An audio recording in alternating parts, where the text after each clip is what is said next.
and welcome to the April 2nd, 2026 meeting of Glendale's Charter Review Committee. Thank you, and thank you, everybody who's here for the meeting. We'll begin with roll call.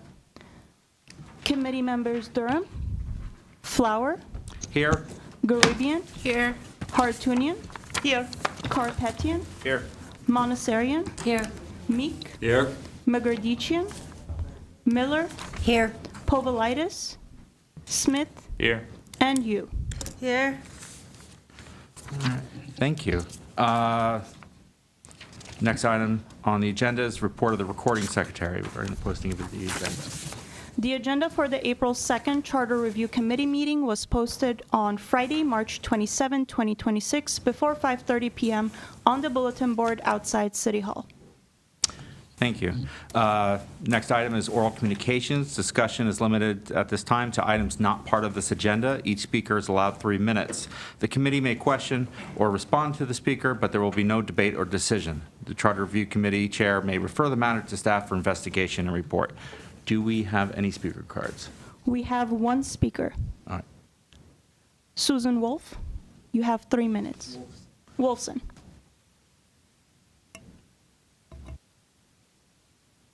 Good evening, Charter Review Committee. I'm here tonight because I know that you've been provided with a packet of financial information because Herbert Milano has been in touch with me and told me that he had provided these materials to the committee. And I'm glad that he has. I think this is a very good committee. You guys deliberate very carefully, and there's a lot of extremely smart and well-qualified people on this committee. And I think it's good that you are going to consider the idea, the pros and cons of a more independent committee to oversee the city's finances. I think that would be, a good topic for consideration. And thank you for allowing me the opportunity to speak. Thank you very much. No other speakers? No other speakers nor callers. Okay. Next item is approval of minutes. These are the meeting minutes from March 5th, 2026. They were part of the packet. Are there any changes, questions, additions? If not, I would entertain a motion to approve. I so move. We have a motion from Mr. Meek, I'll second. second from Brian. Okay, so we're clear to do a voice vote? All right, all in favor say aye. Aye. Any opposed? Any abstentions? Abstention. I wasn't here. Okay. Me No, too. Same here. Oh, sorry. Could the people standing raise your hands just to be? Okay, we have 3 abstentions. Motion passes. The minutes are adopted. And Mr. Chair, just for the record, the committee was okay to proceed with a voice vote. We anticipated that we were going to have a member of the committee attending remotely, which would have required a roll call vote. That member is not attending. Thus, the voice vote was acceptable in this instance. All right. Thank you very much. All right. Next item is staff comments. Are there any staff comments this evening? Seeing none, moving into the business items. We have 2 items, A and B, for discussion this evening. The first is review and discussion regarding compensation, term limits, and qualifications for city clerk and city treasurer. This is a carryover in part of our prior conversation. Is there a staff report? There is, Mr. Chair. So at your March meeting, the Charter Review Committee gave direction to staff in 4 parts with respect to item 6A. Those requests were to review state law to determine whether it currently prohibits the reduction of compensation either of the city clerk or the city treasurer during their respective terms of office, and if not, to prepare language incorporating such a prohibition in the Glendale City Charter. Second, to prepare a report regarding term limits for the offices of city clerk and city treasurer. Third, to prepare a report regarding potential qualifications for the office of the city clerk. And fourth, to provide additional information regarding credentialing or certification requirements for the office of the city treasurer. I'll address the first 2 of those requests, and then my colleague Sylvia Quach will address the second 2. With respect to compensation of the city clerk and the city treasurer, your packet includes a memorandum from our office which details the state law. I'm going to provide a very succinct summary of that information. The California Constitution prohibits a reduction in the salary, in the compensation, or in the salaries of elected state officers in the executive branch. It also prohibits a reduction in the salaries of members of the legislature in the legislative branch and of judges in the judicial branch. It does not speak to local public agencies. However, the California Government Code likewise prohibits a reduction in the compensation paid to city council members of general law cities only. It does not speak to the compensation of charter cities. And in fact, as we've discussed in your prior meetings, the California Constitution gives charter cities plenary power to determine the compensation of their respective officers. However, as we have also discussed, the Glendale City Charter expressly incorporates the provisions of the Government Code as it relates to compensation setting for members of the City Council, which is why members of our City Council cannot see their compensation reduced during their terms of office. However, in the absence of any state law, either statutory or constitutional, which prohibits a reduction, the City Council could reduce the compensation paid either to the elected city clerk or the city treasurer during their terms of office. And therefore, staff is prepared, pursuant to your direction, charter language which mirrors that of Section 504, Article 5 of the Compton City Charter, which would prohibit a reduction in the compensation paid to the city clerk and the city treasurer beginning 30 days before nominating papers may be filed through their respective terms of offices. Chair Flower and Committee Member Karapetian have also presented language which would effectuate such a prohibition and includes two substantive distinctions, which I will defer to them to address, between the language they've proposed and the language that is found in the Compton City Charter. Should we move to do the term limits as well, or do you want me to pause there? I'm probably going to want to break up the conversation, but you're on a roll. Okay. So in short, there is no provision in the California Constitution which limits the city's ability to impose term limits. When other cities have attempted to impose term limits on their legislative officers, namely on their city council members, California courts have found that charter cities have authority under the California Constitution to establish such term limits. And its reasoning, although expressly applicable to members of the city council, does apply with equal force to the offices of city clerk and city treasurer. So put succinctly, the charter could specify term limits for the offices of city clerk and city treasurer as it does for the city council. However, staff also surveyed the other charter cities in Los Angeles County in which the city clerk and the city treasurer are elected, and those are Burbank, Compton, Inglewood, Redondo Beach, Signal Hill, and Torrance. And again, we only surveyed charter cities with elected city clerks and city treasurers. General law cities can also have those elected municipal officers. But none of those charter cities impose term limits on their respective city clerks and city treasurers. I'll turn it over to Ms. Quach to address the second 2 points. For professional qualifications of city clerk, staff surveyed the 6 charter cities in Los Angeles County, again, which are Burbank, Compton, Inglewood, Redondo Beach, Signal Hill, and Torrance. And only Redondo Beach requires its city clerk to meet professional qualifications. The city charter of Redondo Beach provides that no person shall be eligible for the office of city clerk unless at the time of filing their nomination papers, such person shall have 1, successfully completed with a passing grade at least 15 units consisting of the following courses: elementary accounting, intermediate accounting, advanced accounting, auditing, cost accounting, and municipal and governmental accounting.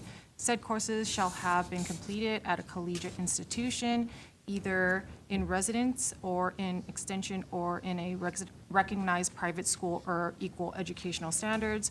5 years of experience in a responsible position in a municipal accounting may be substituted for these educational requirements.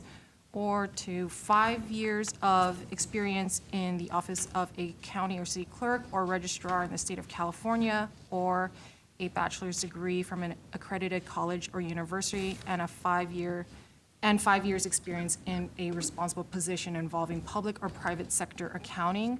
Of note, the city clerk of Redondo Beach has the power to review expenditures of the city, which is why they have these accounting requirements, and our city does not.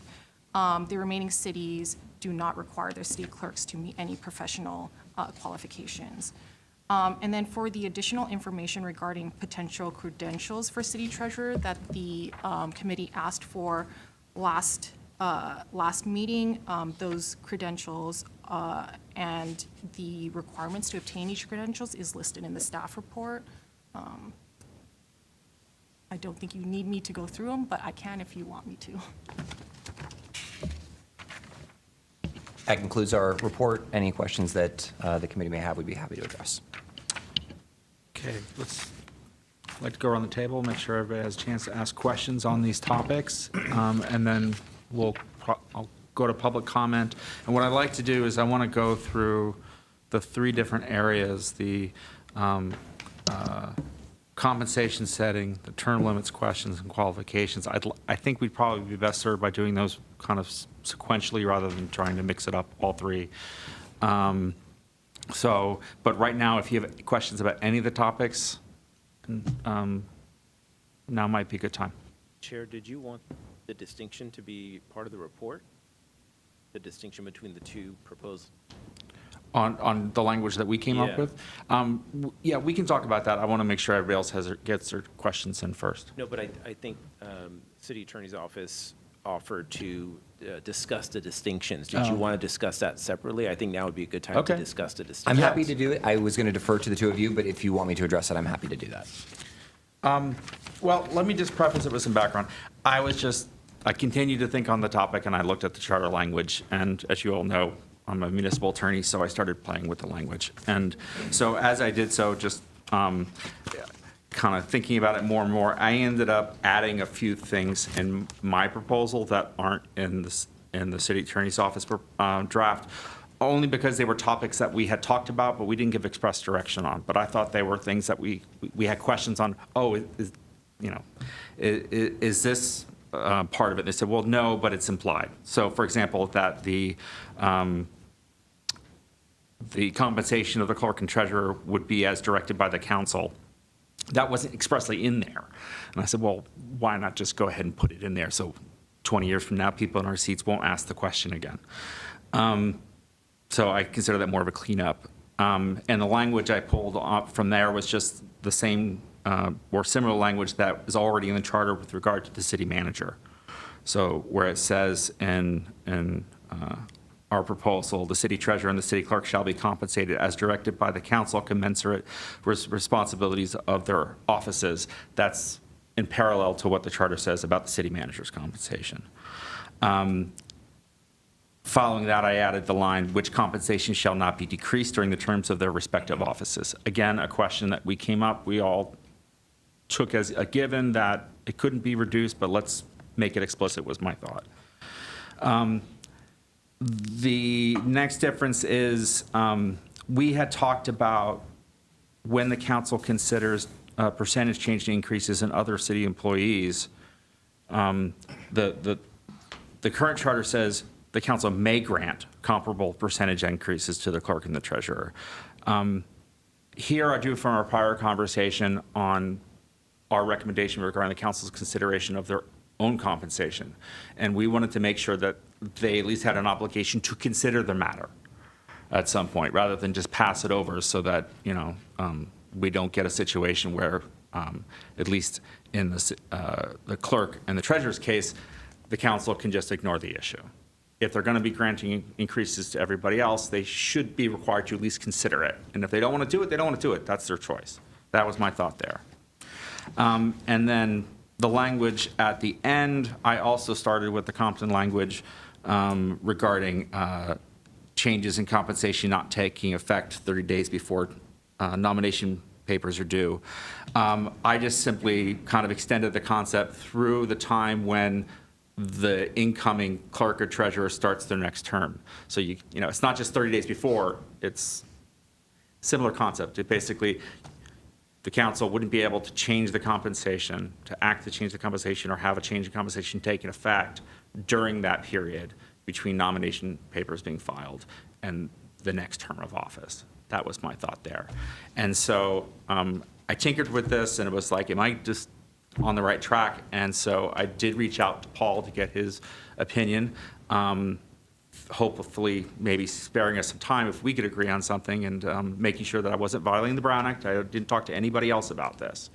And Paul thought he liked what it said, so we decided to just go ahead and give it to the staff in advance of the meeting so that you all could see it before we got here.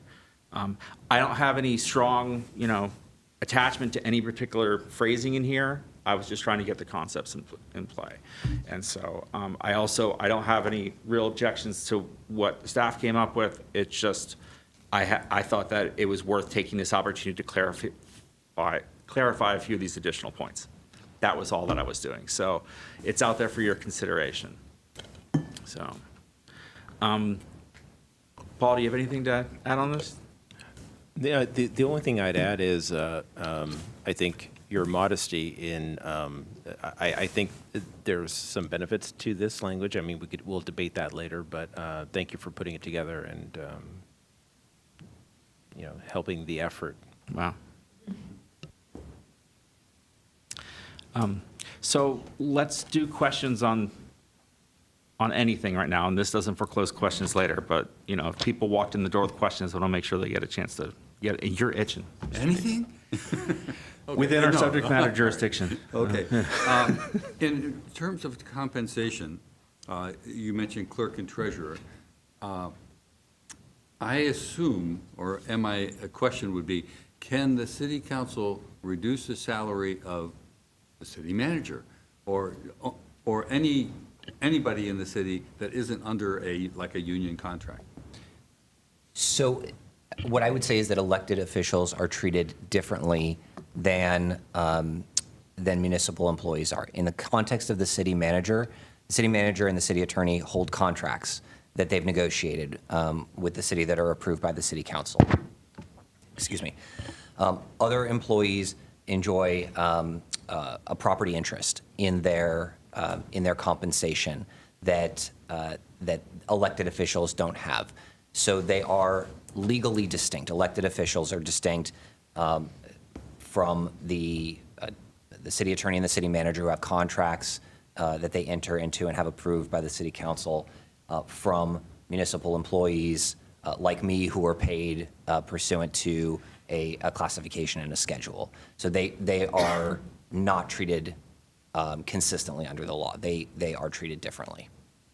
Just to clarify, we talk about elected officials, we're not talking about the city manager and the city attorney. Those two are Correct. appointed officials. Correct. Yeah. Distinct from the general municipal employees that Aaron was referring to. Okay, thank you. Elizabeth, any questions? No. Denise? Mr. Karapetian, could you just state your comments when you read the language prepared by Chair Flower? Can you just state why you find more benefits in this language or the differentiation from your perspective? So just to put some context, when this language was drafted and shared with me, the prior language, which, the other language, alternate language, was not available to us. But in quickly reading the language that's been proposed by the city attorney's office, I think the clarification for avoidance of doubt on the certain things is better in this alternate language that Chair Flower had drafted. So it's really just that. I think it's a more thorough and leaves less room for ambiguity in the future. So that's the primary difference that I'm picking up as I read it and compare the two. And Mr. Chairman, I had one comment in response to committee member Miller's question. Say that 3 times fast. Yeah. That I would try, but I think I might botch it. The city attorney's office providing this language for your consideration, aim to discharge the direction that you gave, which was to prepare language consistent with the Compton City Charter. So we did not take much editorial liberty with it. We revised it only to the extent as we saw necessary to incorporate it into the existing charter provision, but we retained as much of that language as was possible in an attempt to fulfill your direction. So just for context in terms of why the language looks the way it does, it was in an attempt to fulfill the direction that this committee gave at your last meeting. I think the Attorney's Office acted perfectly well as a scribe in trying to put our thoughts onto paper. I think Chair Flower and myself, as we looked at this, tried to divine the rest of the discussion and distill some of the concepts that were brought out. So that's what I think the chief difference is. Functionally, they're the same thing. I think the second draft provides for more clarity and less ambiguity. And I just want to thank you for pointing out, this is not, me offering this was not any sort of comment on what was being proposed by the staff, because we didn't have it. And honestly, they were very kind to incorporate it, because I contacted them the day they were getting the staff report out. And not knowing that, I said, hey, if you could include this, and that might expedite our discussion, which it clearly hasn't. But May I have one follow-up Yeah, question sure. to this? That's the It time. might be to you, Chair Flower, it might be to you, the attorney. So specifically, when we look at the language that was presented, I get the impression that really all that's different in this is the specificity of calling out certain terms. It doesn't take away at all from the intent of what our direction was around the 30 days, that it's just more specific. Is that accurate? Yes, that was the intent of behind how I wrote it. It's stated differently than it was stated in the staff's version, and then I added these other provisions to make express what we were told was already implied in the charter. And then my last question to the city attorney. So in looking at more specificity in light of the entire charter language, I guess where I'm trying to go with this question is it in line with that, or will we have certain provisions that have more specificity and others do not? Where does it line up? I think that to the extent that let me take it back. What we understood, one step, what we understood your direction to be was to prepare language that would provide for a restriction on the ability of the city council to reduce the compensation of the city clerk and treasurer at the 30 days before nominating papers may be filed and during the term of office. Both versions, from our perspective, do that. So to that extent, I think it's consistent with your direction. It's a different framing of those issues. And from our perspective, the two distinctions would be to align compensation commensurate with the responsibilities of offices, which is not in the Compton version, and to require that the council consider granting comparable percentage increases, which is not in the staff's version either. So those would be, I think, the two substantive distinctions, but to the direction you gave, from our perspective, the language is consistent. I will just also add that the more specific we can be and leave less for interpretation in the charter as it relates to these things, the better. I'm just going to leave it at that.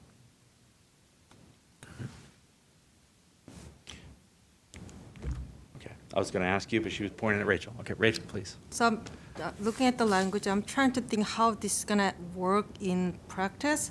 So my understanding is that there are 5 bargaining units within the city, and I assume if there's an increase, the rate will be different. Like some unit will get 0, some unit get 2%, some with 5, right? So there are different ranges of increases.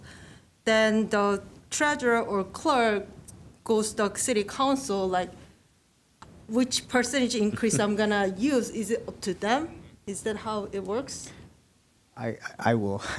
So there's a couple of different ways to look at this. I think when we're talking about percentage increases, that's generally referencing a cost of living adjustment that's spread across the board, depending on which unit you're in.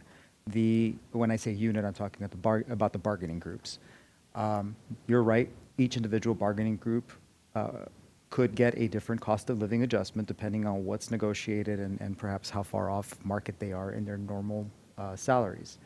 But the city clerk and the city treasurer would essentially be lumped in, they're not in a bargaining group. They're not in a union. The executives don't have a union. So what this is referring to is when the department heads, the executives, the 14 or 15 positions that are there, are being granted a cost of living adjustment, that should also be considered to be extended to the city clerk and the city treasurer. So hypothetically, let's say city manager gets 3% increase cost of living adjustment, then what this language says that the city council should also consider giving 3% to the clerk and the treasurer. Is that what this means? Almost. The city manager, as we talked about earlier, the city manager and the city attorney both have contracts, so they don't get across the board cost of living adjustments when the executive group does. It has to be in line with their contracts, so it would have to be an amendment to their contracts. What this is saying is if any of the other 14 executives got an across-the-board cost of living adjustment, for example, if I got a 2% cost of living adjustment next year, the city council should also consider extending that to the city clerk and the city treasurer.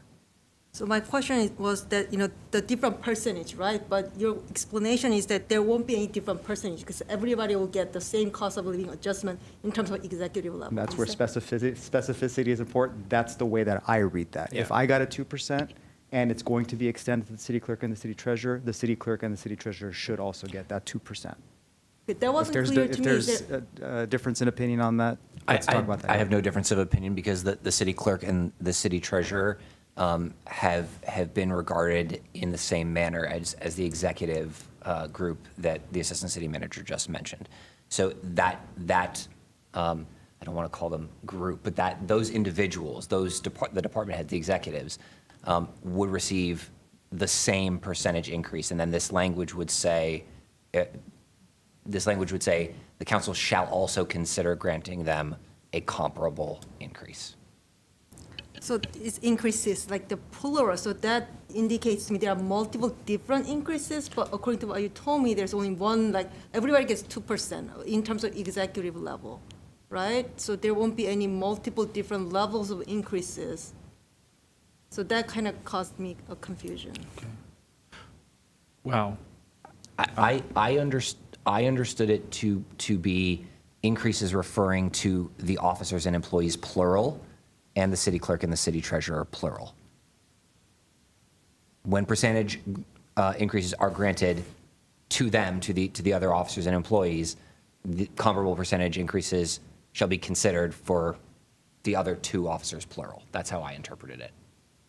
and this language doesn't guarantee that they get I the same understand, yeah. percentage or any increase. It just, the impetus is to nudge the council towards not forgetting to take care of the, reasonable compensation increases for the clerk and treasurer without demanding that they do so if they have reasons not to. So So when I read it. I doubt that they would ever give them two different increases.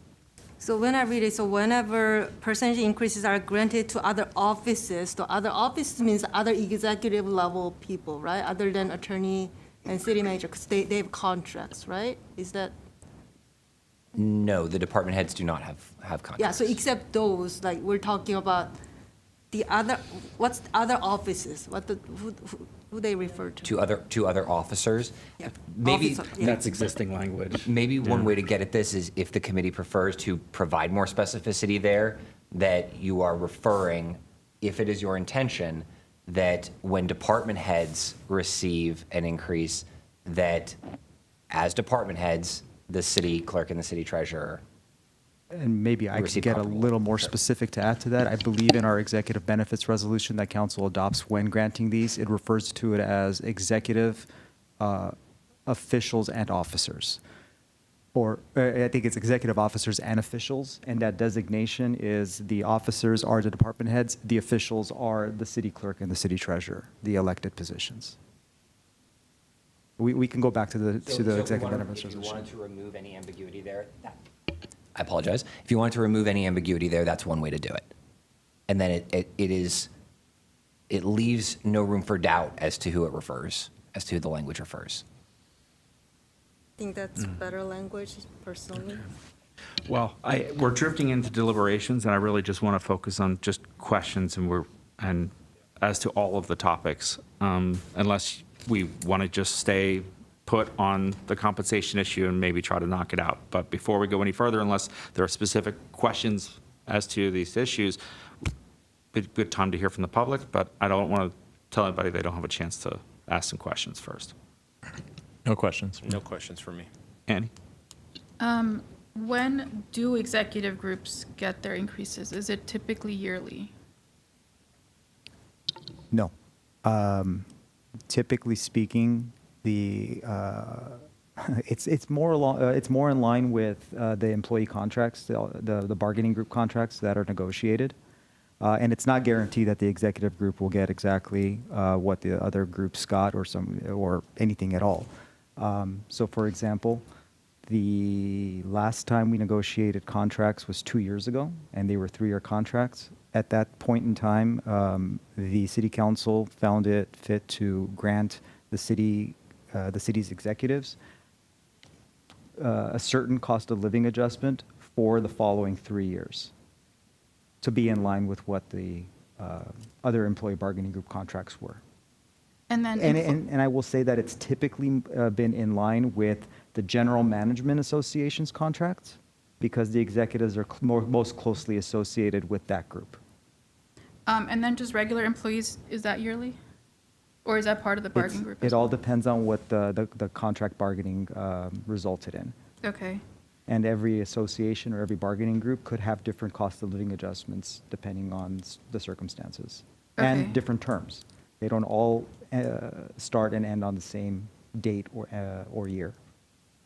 And then the other question is, why are we saying to consider granting and why not just say shall also grant? Why are they considering it? That may never happen. So the current language in the charter just says they may. Doesn't say that, and it doesn't even require them to consider the issue.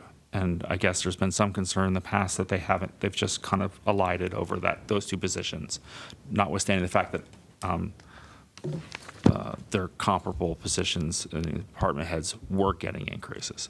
So But it even was a with matter of simply saying, since much the compromise we came up with on council salary was, okay, we're not going to establish it. You have the authority to establish it and increase it. You are simply not taking up the question for whatever reasons, political or otherwise. You have to consider whether or not to grant yourself an increase. It's the same concept here. It doesn't dictate a decision. It just says you can't ignore the question. I understand. I'm just looking at council differently from these two positions because Well- they're literally full-time employees. So, They're elected, though. yeah, but they work full-time. So not compensating them, saying you can consider, like, is kind of vague. They can go for years without being added on to their salaries.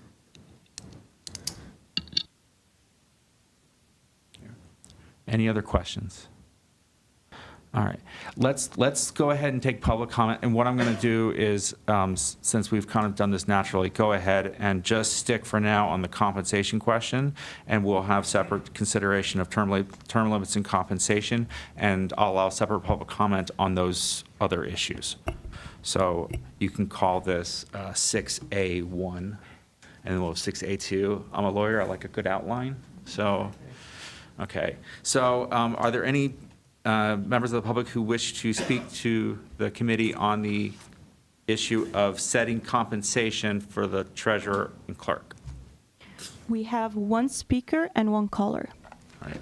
The speaker is Ara Najarian.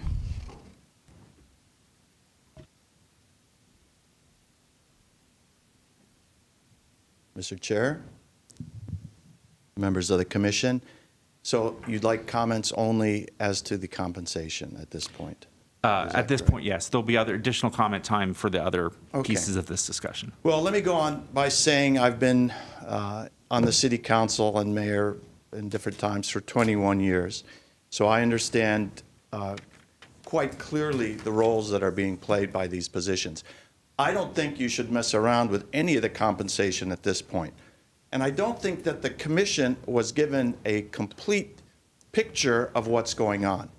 Do you know that at some point in the very recent past, it was council's discussion to reduce the role of the clerk to that of a figurehead, only as one who attends and staffs the city council meetings, and to hire a professional clerk to do the day-to-day operations of the city clerk's office. A professional clerk with experience, with training, and with education. And whoever runs for clerk, it can be anyone. It could be my 21-year-old son who wins at clerk. Doesn't mean he's qualified to run the clerk's office.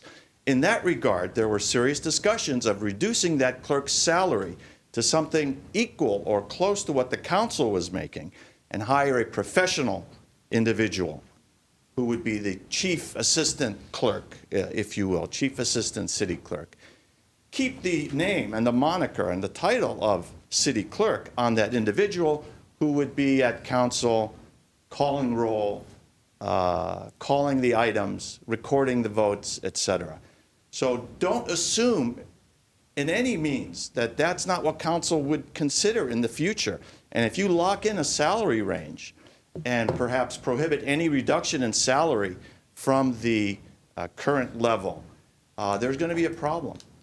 And I don't think it's fair to you. You haven't had that, perhaps, issue raised. Staff maybe didn't want to raise it. Clearly, there are sensitivities involved with that. In fact, the CEO of LA County sued because her role was going to be eliminated in a few years. So keep that in mind. Don't assume that the clerk who's elected is going to be having the same role that you see today as a full-time clerk running the clerk's office. So please keep that in mind. Tread very carefully and leave the discretion on salaries with the city council. Thank you. May I ask a clarifying question, Mayor? How recent in the recent past was that discussion? More or Within the less. past 4 years. Okay. I'd say maybe, yeah, within the past 4 years. Okay, thank you. Thank you. Next speaker. We have one more speaker and one caller. Susie Abajian. Good evening, members of the Charter Review Committee. Can you hear me? Well, this issue is part of the city charter, and so this is why it's in front of you, so that you can decide to recommend to council to place this item on the ballot. So it's not really up to council to decide whether my position is going to be elected or appointed or reduced to a figurehead. That's something that the voters have to decide. Thank you. Thank you. And then we have caller Herbert Milano. Okay. You will be on air now. Thank you very much, members of the Charter Review Committee. Here's my presentation and claims. Elected officials, such as the city clerk and the city treasurer, should not be subject to any controls by having the city council reduce their compensation or change their compensation between elections if they are displeased. And I'll give you two examples that lead me to infer that this type of influence might be at play. Let me give you an example. During the Charter Amendment A from 2 years ago, the city clerk did not reach out for arguments against the measure to be placed on the ballot. The amendment gives the city council the right to decide who gets the contract irrespective of the procurement process of the city staff. That demanded by logic that we get opposing arguments, yet the city clerk did not attempt any effort to get opposing arguments on the ballot. Second example, the city treasurer could also have spoken on the additional bonded debt, but to do so may have had repercussions. Even though the city treasurer has no say on the electric bond issue, he could have given his assessment to the public as an elected official. In both cases, what would have been responsible actions by both the city clerk and the city treasurer did not occur.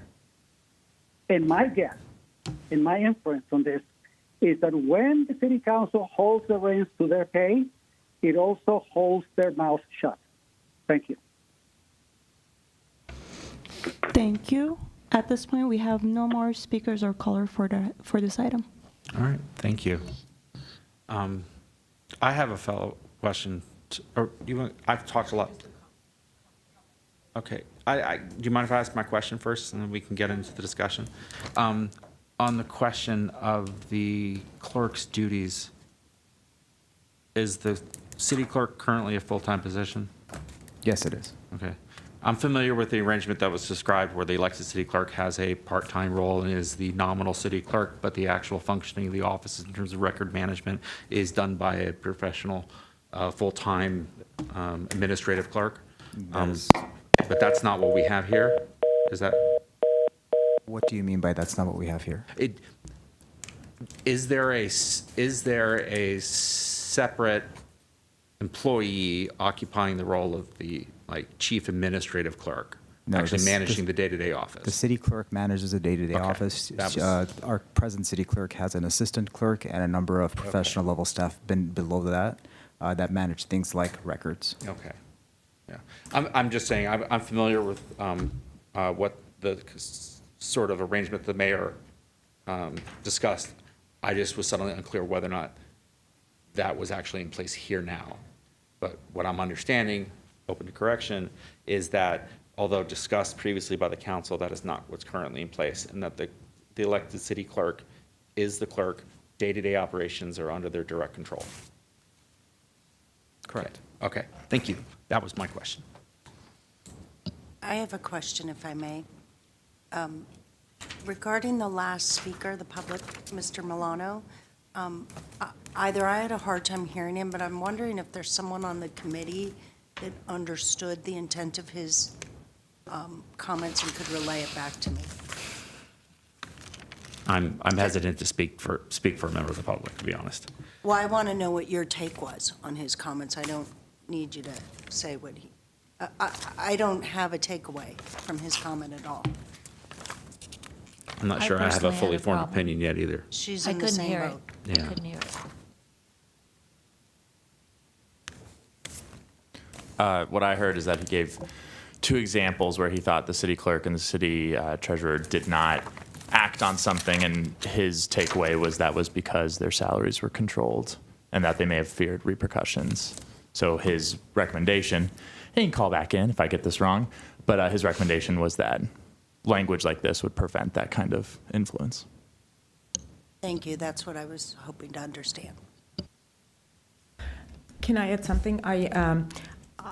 Like you clarified, currently we have what we have, but I think, thank you, Mayor Najarian, for at least letting us be aware of what's being talked about, or maybe something that's going to be considered, because I think if that's kind of material information for us to consider it, because we're changing something, but there is kind of a material possible change that they are considering or are going to consider, so we should consider that.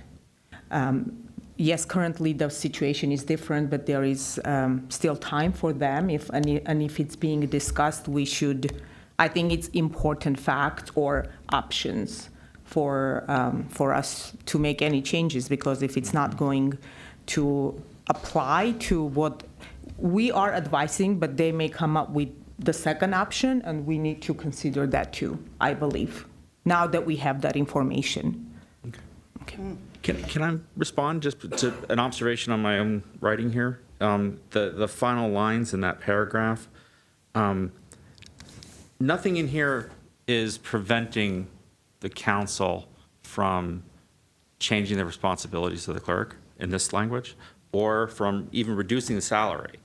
It simply says you can't change it during the term, nor can you enact a change up or down 30 days out, and it can't go into effect until the beginning of the next term. So somebody who is elected, their salary would be set for that entire term. And if at the end of that term, the council wants to make a change in the compensation and even their roles and then adjust downward due to reduced roles, that's something that could happen, but it wouldn't happen during the current clerk's term.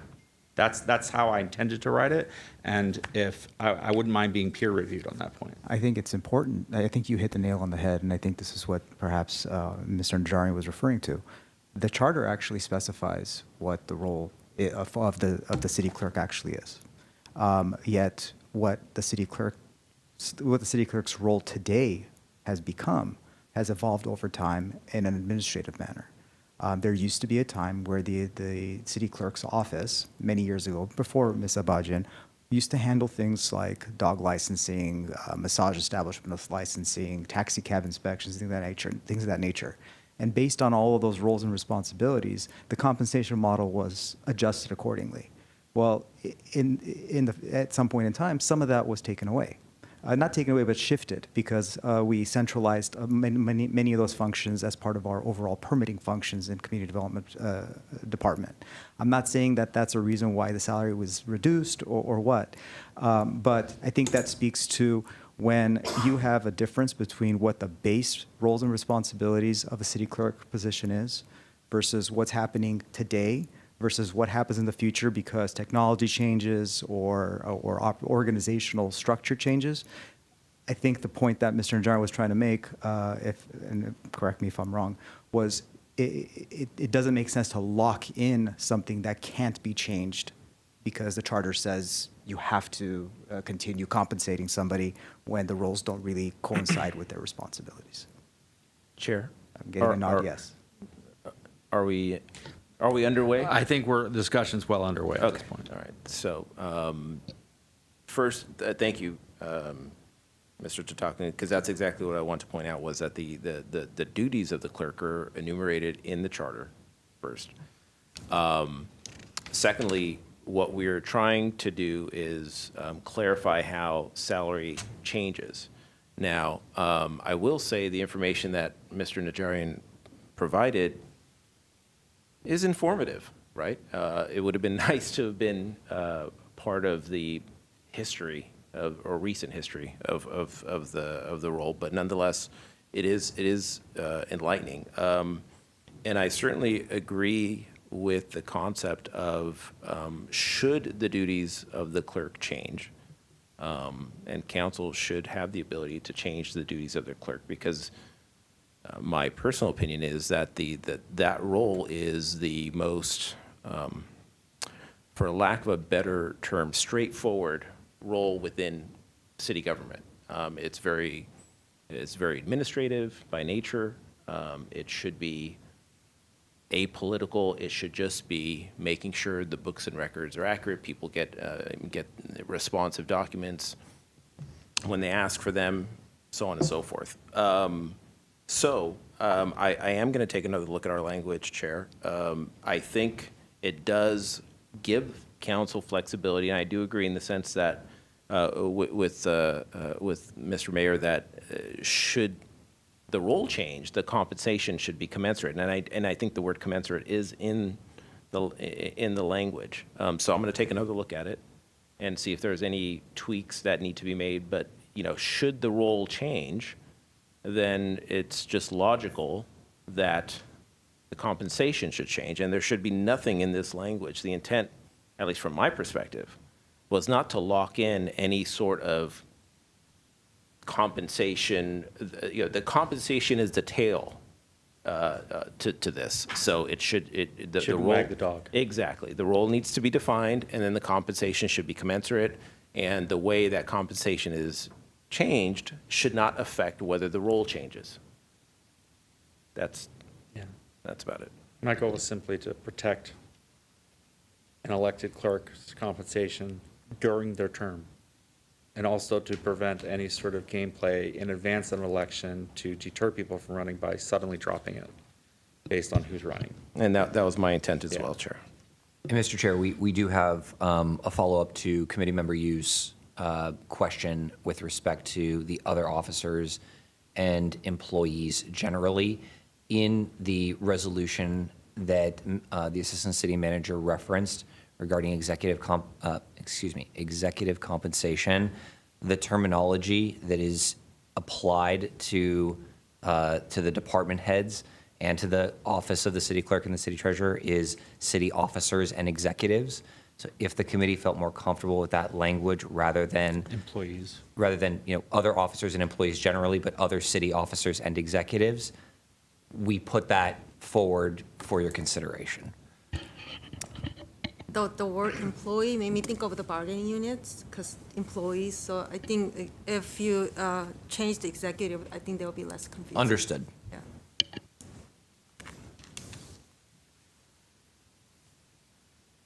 Any other thoughts? I mean, I feel badly we haven't even really talked about the staff's language.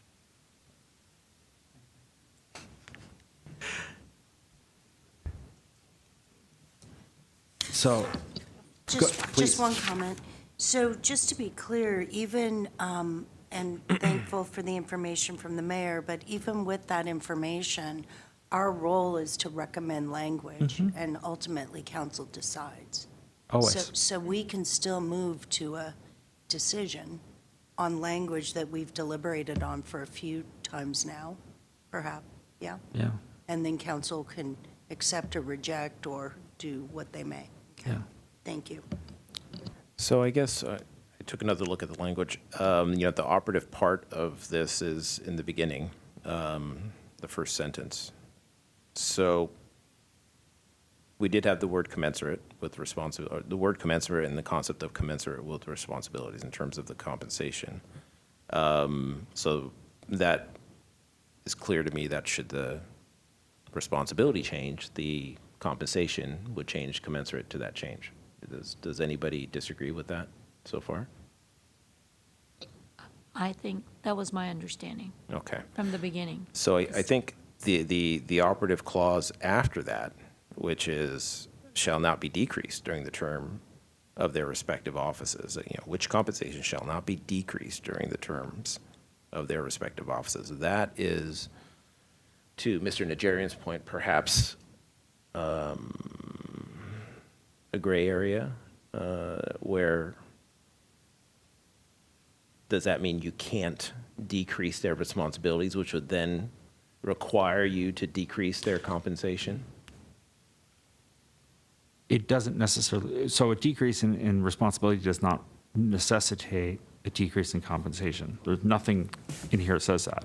The commensurate is a guidepost. That's how I read it. But it does, as you say, But it does points that those prohibit duties, you. the duties are mutable, as is the compensation. That line, which compensation shall not be decreased during the term, is just merely to protect, we've passed on the issue of whether or not this should be an elected or appointed office. If it's an elected of office, person should not have their compensation as an elected official decrease during their term of office. I think that's almost self-evident. But I think the assumption it in would that. take, if there is a decrease, it could take an effect at the beginning of the next term. So the person who is either running for re-election as clerk or treasurer or thinking about running for a term knows in advance what their compensation is going to be for all 4 years of their term. However, Chair, I think the assumption there, which is not an unfounded assumption, but nonetheless, I think the implicit assumption is that their duties during their term would not be decreased. That could be an assumption. I'm just saying this language passes on nothing about that. It doesn't discuss it. I understand. And I guess my underlying assumption is that if a city council were to take under consideration a fundamental reordering of their clerk's duties such that it would make a decrease commensurate with that decrease in function, that's not something that's going to happen all at once. It's going to be thought about. It's going to be discussed. There's going to have to be all sorts of things that go into it. And it's going to take a matter of time, and it wouldn't just happen halfway through a term. It's probably there's enough time that they'll want the lead time to make sure that it'll go into effect the next term. Okay, so putting aside. It's a big change, I guess. That's a shorter way of saying it. Then I guess putting aside the timing of the change, and should the change result in a decrease in responsibilities, elimination of responsibilities, then does this language prohibit a decrease only during the term? Is that? Yeah, the decrease would go in effect with the next term. Okay. They just couldn't enact a decrease or increase 30 days out. Okay. I'd love to ask Mr. Najarian what he thinks, if that's appropriate. I imagine As he'll a have practitioner. I imagine he'll have something to say when the I- recommendation gets to council. But certainly he's welcome to comment during other public comment periods. Sounds good. But to the point that you've just made, Commissioner Karapetian, is it now, if you go back to the language prepared by the attorney, is there a way to get does the word commensurate fit over here without the specificity of decrease? Does that fit better and stay closer to our intent? And also the language of the charter, which is, My opinion is that the second draft is still superior to the first. I don't know if Chair is blushing or not, but No, we're just arguing over whose draft is better. the things attorneys do in their spare time. I think I just, again, I appreciate Mr. Najarian's thoughts, because my intent was not to have the tail wag the dog. And so that's all I'm considering right now, is whether we allow for sufficient flexibility should the role change over time. Back to you, Chair. All right. Are there any thoughts? We don't have to vote on this right now. We have two other issues, but Brian, are you suggesting we go ahead and vote on this? Oh, I like knocking things out. Yeah. What's that? I like knocking things out. I think, although I appreciate the warning raised by the mayor, I just feel like that warning, I think this is more limited in scope than what was being discussed. I think any major overhaul of responsibilities would fall outside of this term, and so wouldn't, be commensurate. I don't see as many issues. I think it's pretty limited in scope just to not decrease during a term. And so I'd be down for a vote. I might add in the language that Commissioner, you brought in of changing officers and employees to city officers and executives. I agree with that. I agree. So do you want to make that motion? I've never made a motion before. Well, This could be it. yeah. I'll make a motion to pass this language as stated with the change of officers and employees to city officers and executives. Can I ask for clarification? So that's a motion with that language, with that one change, to recommend this as a charter amendment to the city council. Yes. All right. Is there a second? I'm sorry? I'll second. Second from Elizabeth. All right. Can we get a roll call vote for this? Committee members Durham, Flower, Yes. Garibian, Yes. Haratunian, Yes. Karapetian, Yes. Monassarian, Yes. Yes? Meek, Magardichian, Miller,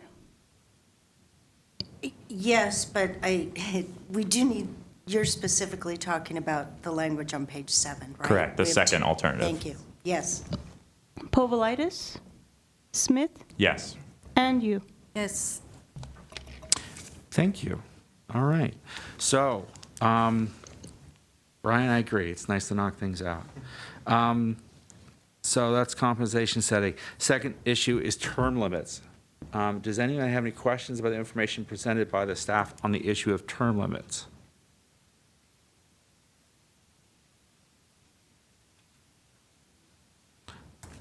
Seeing none, I'll ask if there's public comment on the topic of setting term limits for the city clerk and city treasurer. We currently have 2 speakers. I'd like to hear from the first one. Ara Najarian. All right.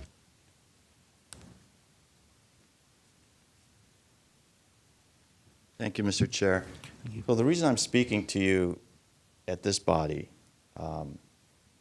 is that my time on city council is limited. I may not be around when this gets packaged up and brought to the city council for discussion to consider your advice. And let me go back. It sounds like you've perhaps made the decision that an elected clerk and treasurer is best. I'm here to beg to differ. And the reason is there has to be some level of accountability from the executive in that office, in those offices, to the city and the city council and the city manager. Currently, there's absolutely zero accountability. I think we'd all agree that we would want the city clerk, the person who runs our office, has a certain role in the elections, to be apolitical, to be absolutely non-political, not to be involved deeply in certain highly partisan political clubs and bring that attitude and that bias into the execution of his or her office. We owe that to the residents of this city. It's not like a city council member, where by the nature of the job, you are political. And I have some issues with that as well. The city clerk should be an appointed person who has the experience, the training, and the education to handle that office, and above all, who is not political, who isn't out marching and denouncing members of a political group who reside in that city. That's completely inappropriate. Let me give you another example as to why appointment is possible. A particular treasurer, I won't say the name, while elected and sitting as the Glendale treasurer, simultaneously serves as the chief financial officer for a foreign bank located in Glendale. When confronted with that appearance of a conflict of interest, if not a true conflict of interest, that city treasurer told the city council and the city manager to go pound sand. I'm an elected officer, you have no control over me. That is frightening, that is abhorrent, but that's the way it is now. Without any oversight on the treasurer's office or the clerk's office, they can basically, pardon my language, flip off the council, the city manager, and the residents of Glendale. Thank you, Mr. And that's Najarian. why they need to be appointed. Thank you. Next speaker, Beth Brooks. You have 3 minutes.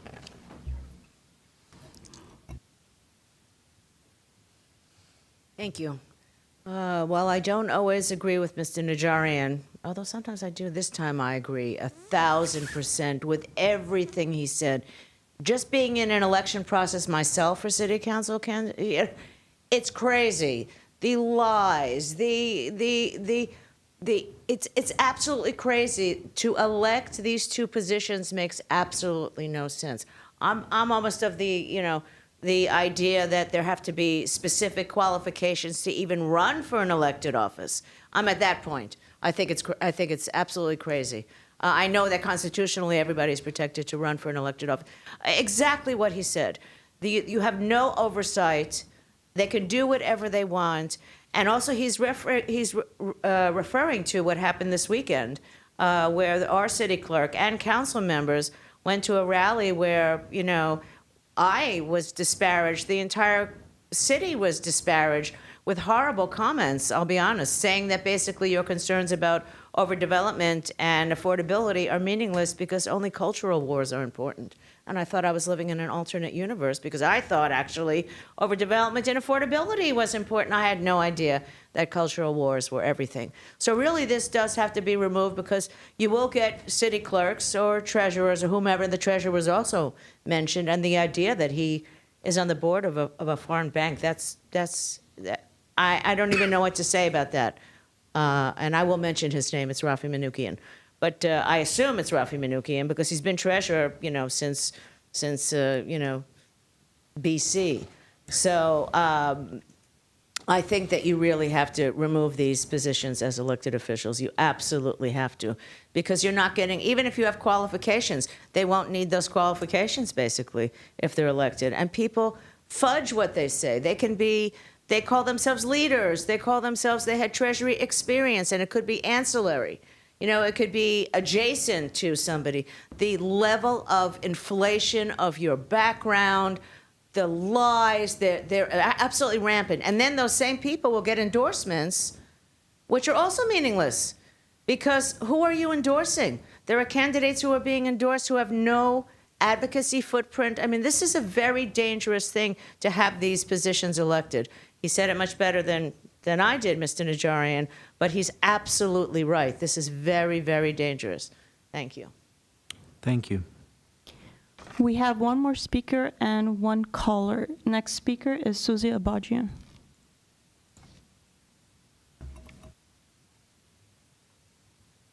I didn't realize that this portion of the public comment was going to be about other issues other than term limits, but since those issues have been addressed, I feel like I need to respond to them.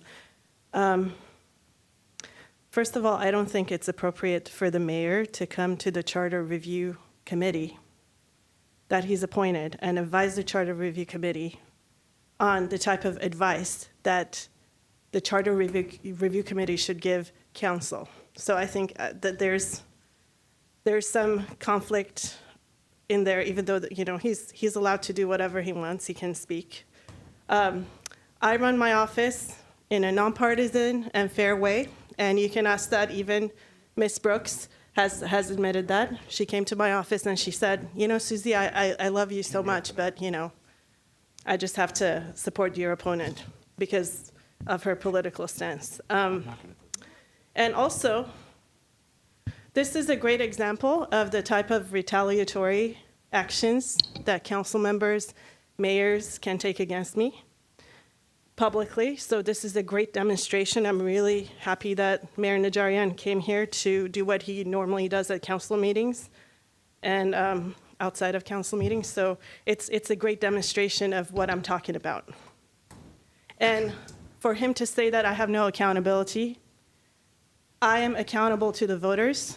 The voters can come every week and make their opinions heard. Like you have members of the public now coming in and saying they don't like the work I do, et cetera, et cetera. So I have the type of accountability that no other executive has. No one else gets these sorts of comments at council meetings. So I have a lot of accountability. I'm accountable directly to the public. And those are the things that I wanted to point to. So that's all. Thank you. Thank you. You said there's a caller? Yes. Herbert Milano, you're on air. Thank you. Members of the Charter Committee, I am in full agreement with the Mayor, R. Najarian, with regard to what he has experienced, what he has seen, and I concur. A position that was supposed to be neutral, nonpartisan, has become partisan. And I could cite examples, many of them. I think this committee should retake the issue of whether the positions of city clerk and city treasurer should be appointed, salaries, and maybe protected by the civil service. Thank you. Thank you. That's everybody? That is everybody. All right. Turning to the committee. The subject is term limits. We had previously already discussed the issue of whether or not the positions of treasurer and clerk should be appointed or remain elected. We took a vote on that to recommend that the positions remain elected. We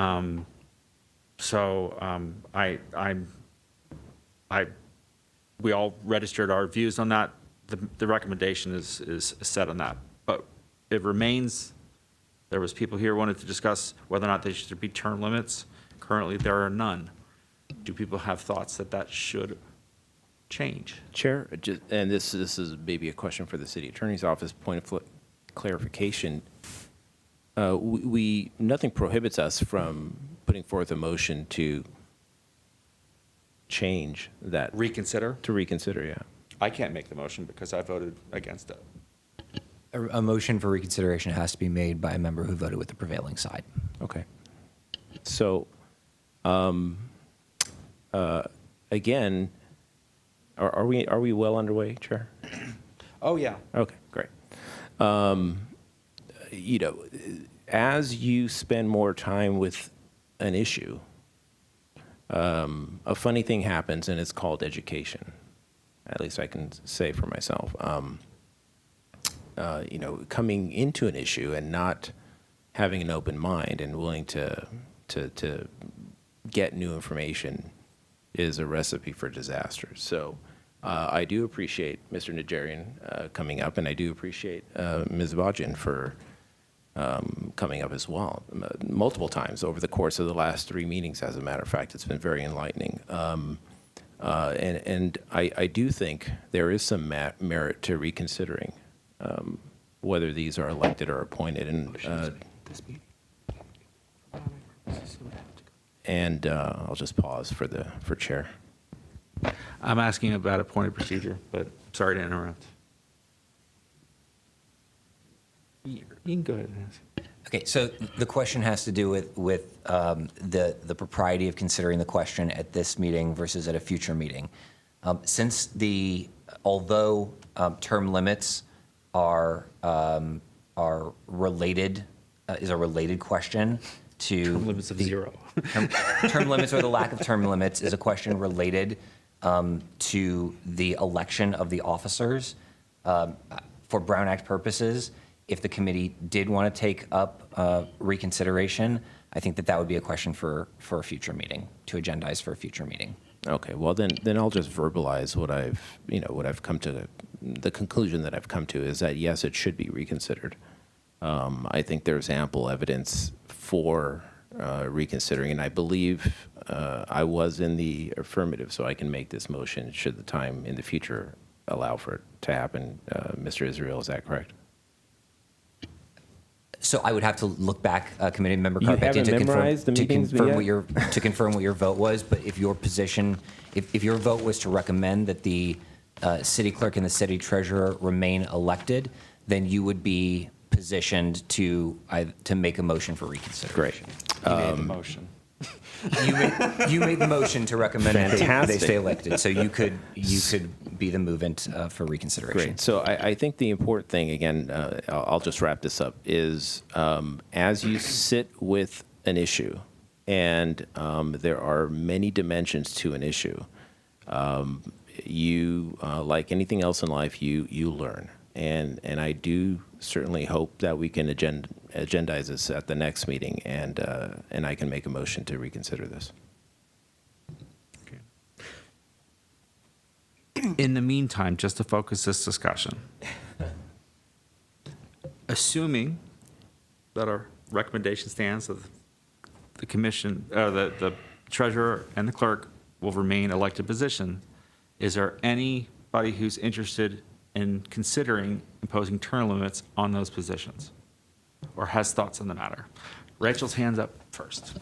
So I think it was my suggestion that we should discuss this. I don't have any like concrete thought right now, but the fact that we have a city treasurer who's been here for like 14 years, as far as I remember, that just doesn't sit well with me.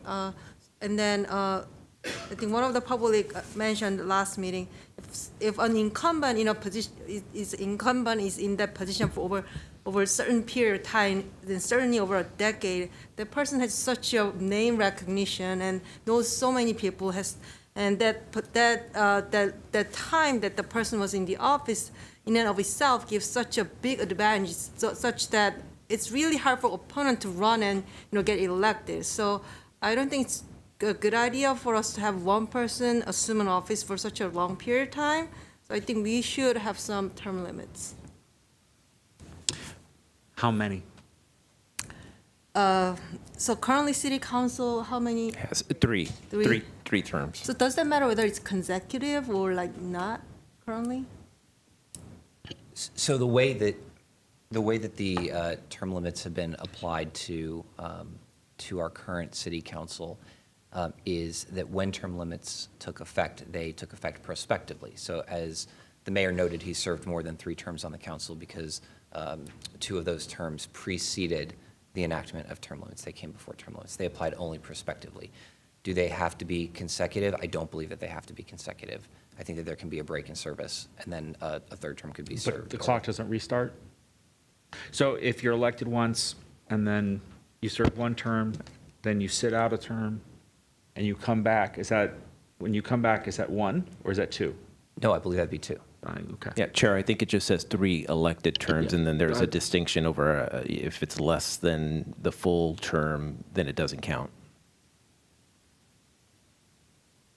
So, Rachel, where does So- that put you on the number of One term is terms? 4 years? Yeah, so currently? currently, the council can serve up to 12 years total, prospectively, not Perspective.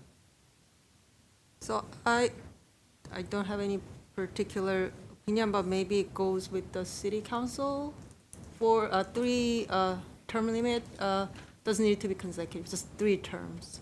That's Any other thoughts? Brian? I think term limits are a good idea for political positions to get new perspectives and ideas in the mix, but for much more apolitical functional jobs, I think having that kind of institutional knowledge, and if they're doing a good job, you don't want to just put arbitrary limits for no reason.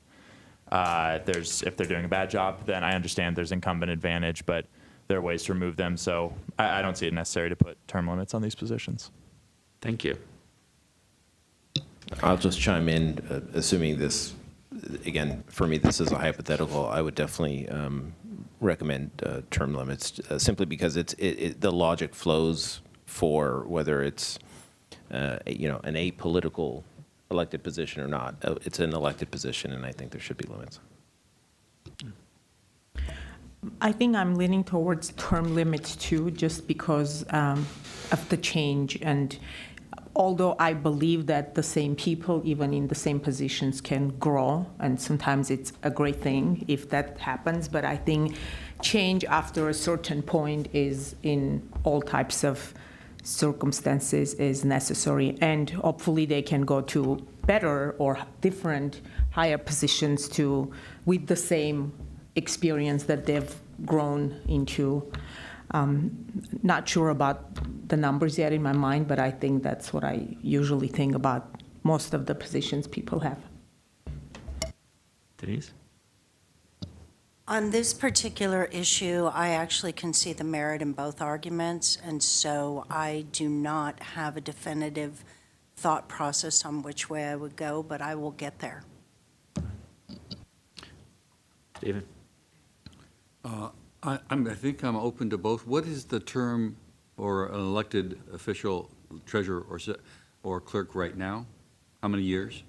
It's a term of 4 years. Thank you. So a 12-year term limit would work, but I would go either way at this time. I'm waiting to hear more information. Okay.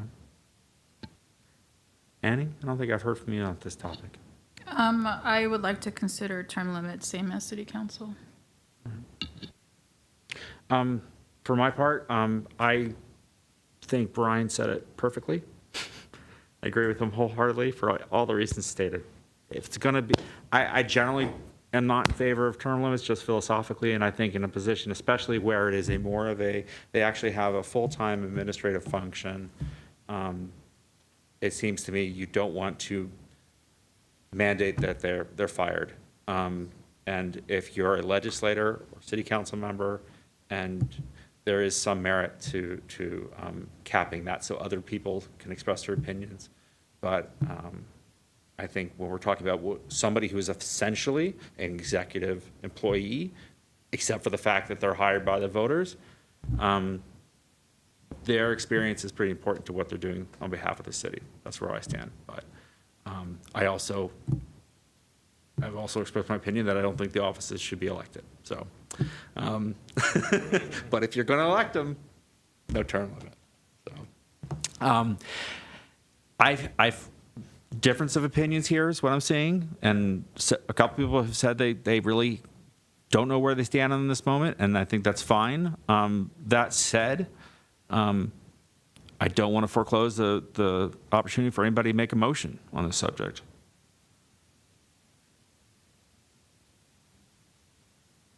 Okay, we're not checking this one off the list then?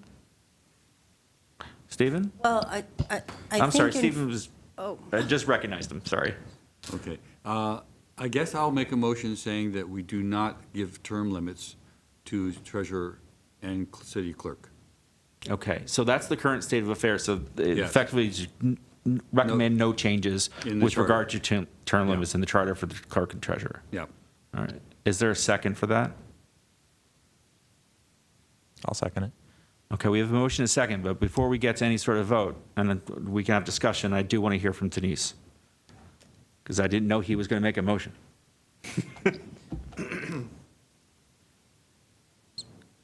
So with that motion, I'd have to, I might need a 5-minute break so I can figure out how I'm going to vote, because if you listen to the discussion, there's more consensus for term limits, so I could have easily voted no.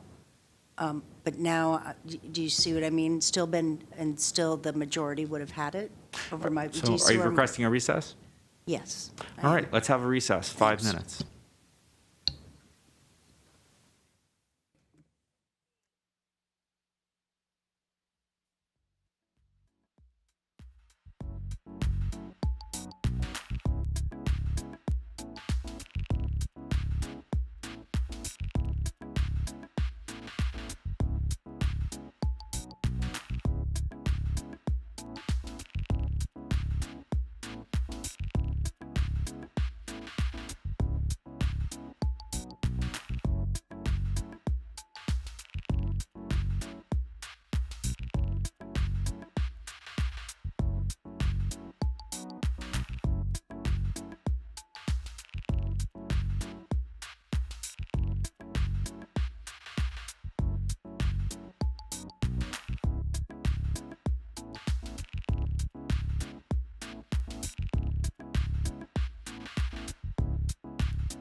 do a quick quorum check. 1, 2, 3, 4.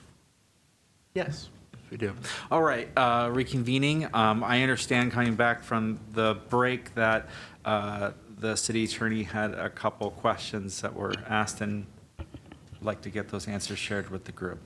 Thank you, Mr. Chair. We had 2 questions that arose from individual committee members during the break. And the first question is whether term limits have to apply to both the office of the city clerk and the office of the city treasurer, or whether term limits could apply just to one or the other. And the answer is the latter. The term limits could apply to either of the offices or both of the offices. The second question is more of a point of clarification, that the question is not on the council imposing term limits on the offices of the city clerk or the city treasurer, but rather whether the council, whether this body will recommend to the council putting a charter amendment on the ballot, putting the question to the voters of whether the offices of the city clerk and the city treasurer should have term limits. Those are the answers to the questions. Okay, thank you. All right, so back to the question of term limits. Denise, you wanted some extra time. Have you developed any firmer I'm ready to opinions? vote. Okay, so we have a motion on the floor, just to remind everybody. The motion on the floor was to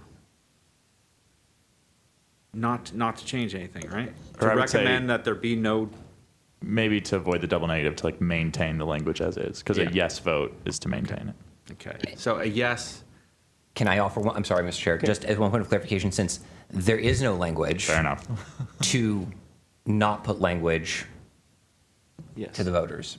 Not on to term put- limits. Yes, okay. No charter So amendment a placing term yes limits on those is to positions. not put language. Correct. A yes vote is no term limits. Recommend the Understood. status quo. There it is. Okay.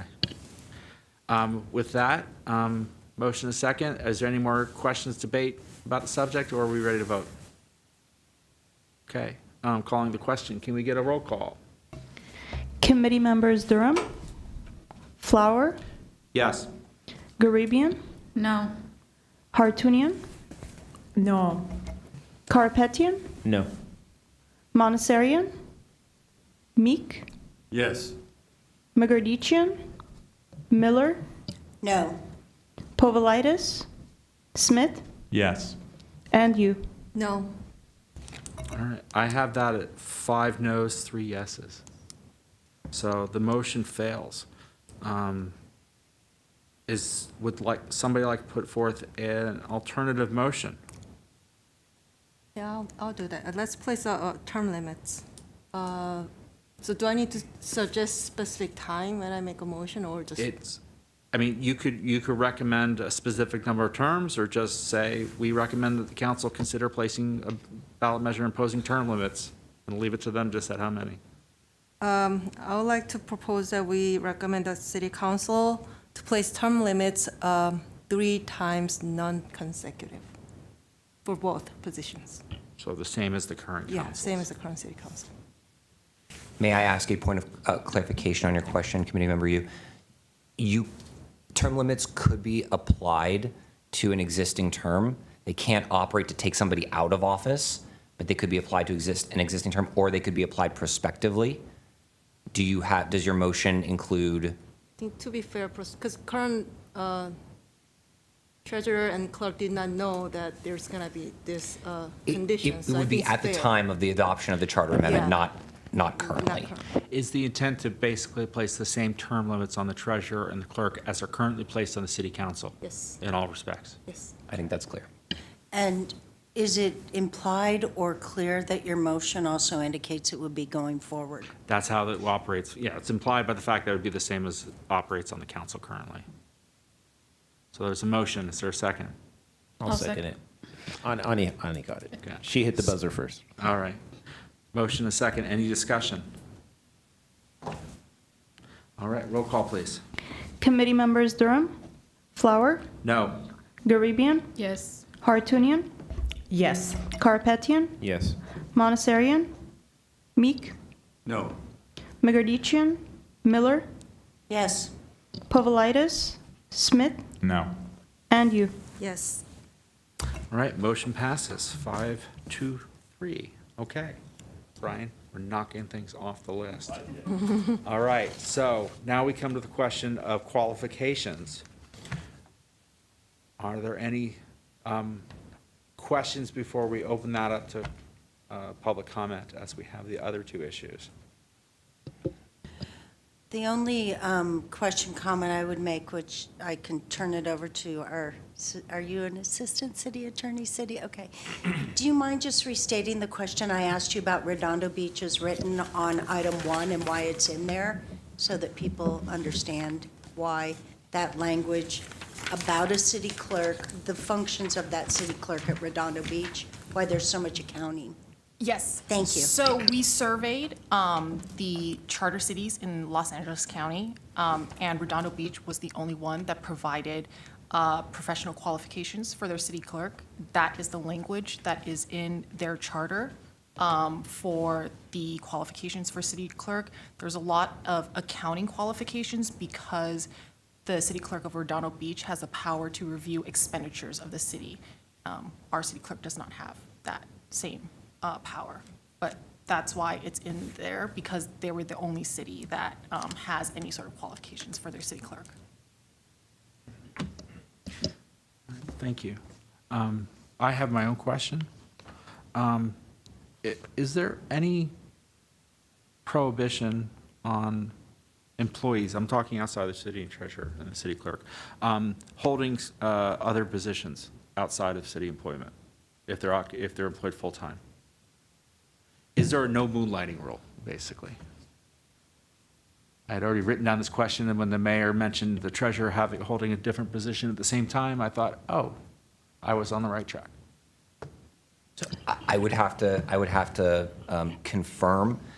I think, to my understanding, as we sit here, I do believe that you can hold another position that does not conflict with the duties of your position within the city, and that there is an approval process, a supervisory approval process to do that. That's my understanding. For general employees. For yes. general employees. Okay. Is the treasurer considered, I assume, a fiduciary of the city?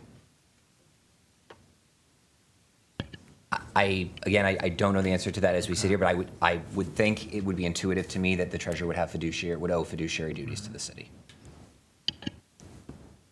I don't know that that's expressly prescribed, but that intuitively would be my understanding. I got one more follow-up. This discussion is framed in the report and pursuant to our prior discussion as a matter of qualifications for office. Does it change if we flip it to disqualifications? Can there be things that we could add to the charter to disqualify, that would disqualify somebody from running for office for treasurer? I think I might need Yeah. some more context for that question. Well, if, for example, they hold a position that has conflicting fiduciary duties to those of the city. I would think that if they're willing to, all right, I am Divest. CFO of some corporation, I will give that up if I run for it. But there's nothing that would require it now. Yeah. So, Mr. Chair, I don't necessarily know that would be framed as in the context of qualifications, but I could That's see. why I said it's a different question. Right. It's a disqualifier. But I could see a codified provision that prohibits a conflict by the office of the city treasurer. Right, so it would be something, it wouldn't necessarily be a disqualification for running, but upon assuming office.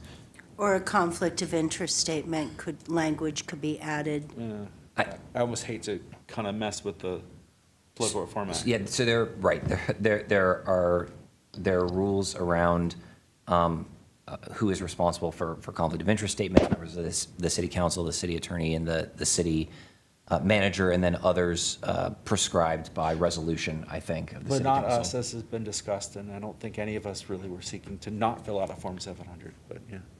But back to your question, what I understood is that at the time of what you're conceiving is that at the time of taking office, the treasurer can't hold another position Simultaneously that serve would in another violate capacity that would. their fiduciary duty to the city. As we sit here, my impression is that would not be in the context of qualifications, but that could be codified separately.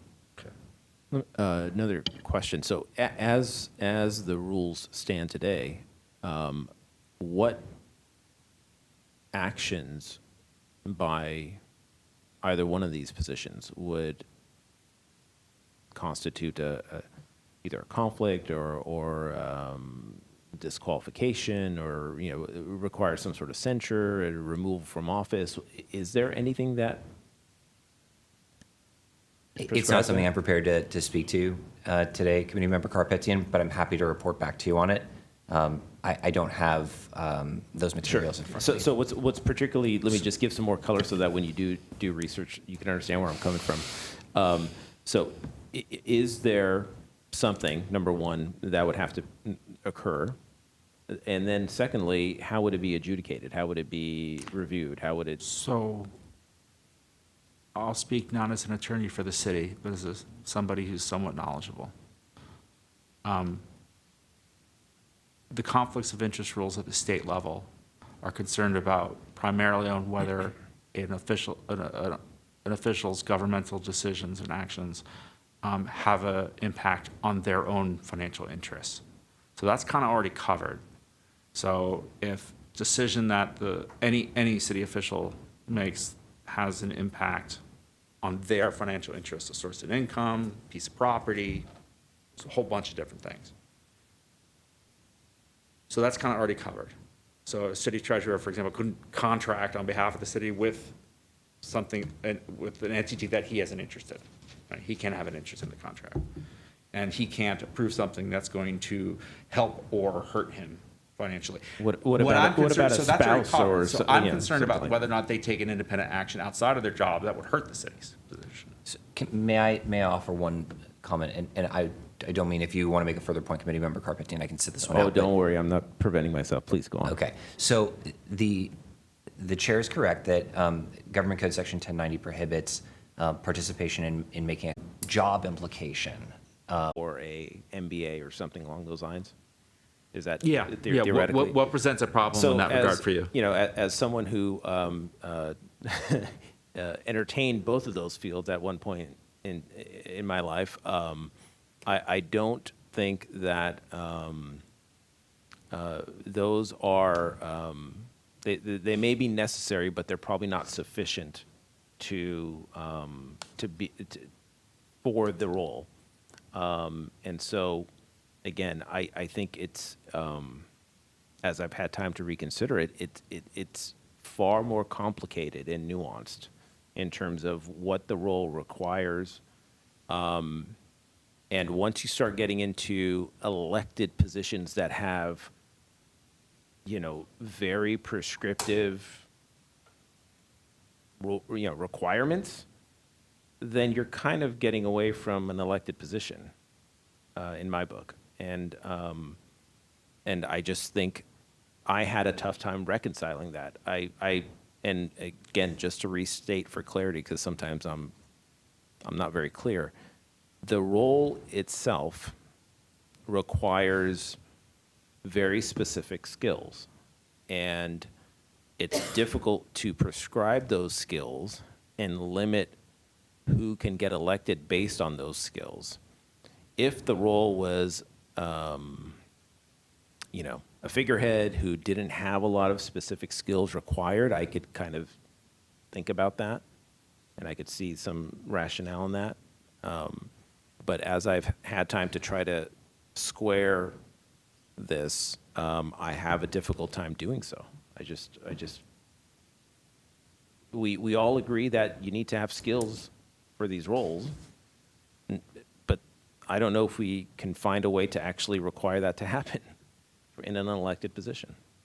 That's, like I said, as I've sat with this more, I have a different view of things. And this is one time that I am thankful for the fact that we take a long time with these issues. So, Brian. Yeah, I agree. I don't think these required credentials are necessary, and I think there's a reason you don't see this kind of very specific language in charters, just because who knows if these accreditations will be around in 30 years. Even the Redondo Beach one, it starts out super specific, but then gets very general. Oh, if you don't have that, you can have 5 years of relevant experience. So it kind of ends up opening up anyway. And just looking at these with how specific they get, I just think we would be putting something in concrete language in a charter that isn't going to behoove us. And I believe the recommendation of the treasurer and the clerk, the city clerk, was that they didn't feel they were necessary to have in the charter. So I don't think it's All right. necessary.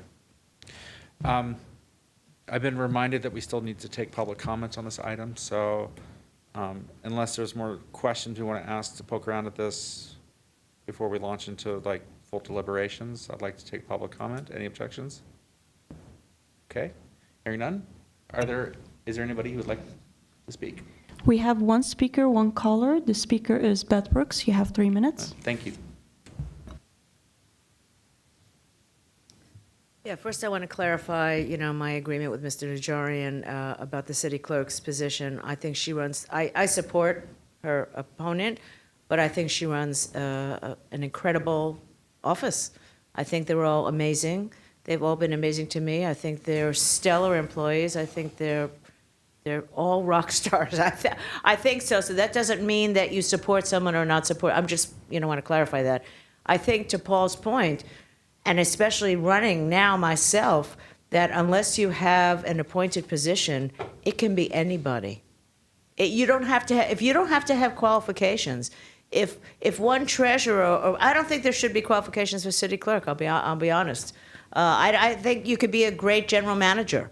I don't think, I think that there are a lot of people running departments who would be a great city clerk. I don't say that you put that in stone as an appointed position. I think, you could have managerial experience, you could be an office administrator, whatever it is. I think that can be very, very broad. When it comes to treasurer, that's completely different, and that's why you have to have an appointed position. It's my understanding that, look how Rafi Manukian is, coasted along for 14 years, and at least our return on investment could be much better. Okay, we're in a very bad financial situation right now. They didn't audit anything. They meet, we'll discuss this later, and I'll talk about this later. But I think we're in many ways in this bad financial situation because of our treasurer, I'll be honest with you. But apparently his opponent couldn't even answer basic questions at his fundraiser. That's also what I'm told. So what are you choosing between? This is a very disturbing situation if you're choosing between somebody who is essentially responsible for our situation on some level and another guy who couldn't answer basic questions. We are stuck where we wouldn't be stuck if this was an appointed position. So I think this is something you absolutely have to revisit. And then and also you have people who are donors. If you're elected, you're beholden to your donors, which also goes to the conflict of interest, which is going to be a huge thing for the city council. You're going to have to address this. This is major, because it's not just that you benefit financially, it's all the people in your orbit. And development is a big deal, and there are people involved in real estate. It's not just you. It's all the people salivating for you to get in that position, because they are going to benefit. So this is going to be a huge deal, and this is something, you don't have enough guardrails. Denise said we shouldn't put up too many guardrails. You don't have enough. Put as many in as possible, because it's going to be not very pretty. Thank you. Thank you. And we have one more caller, Herbert Milano. You're on air. Thank you, members of the Charter Committee.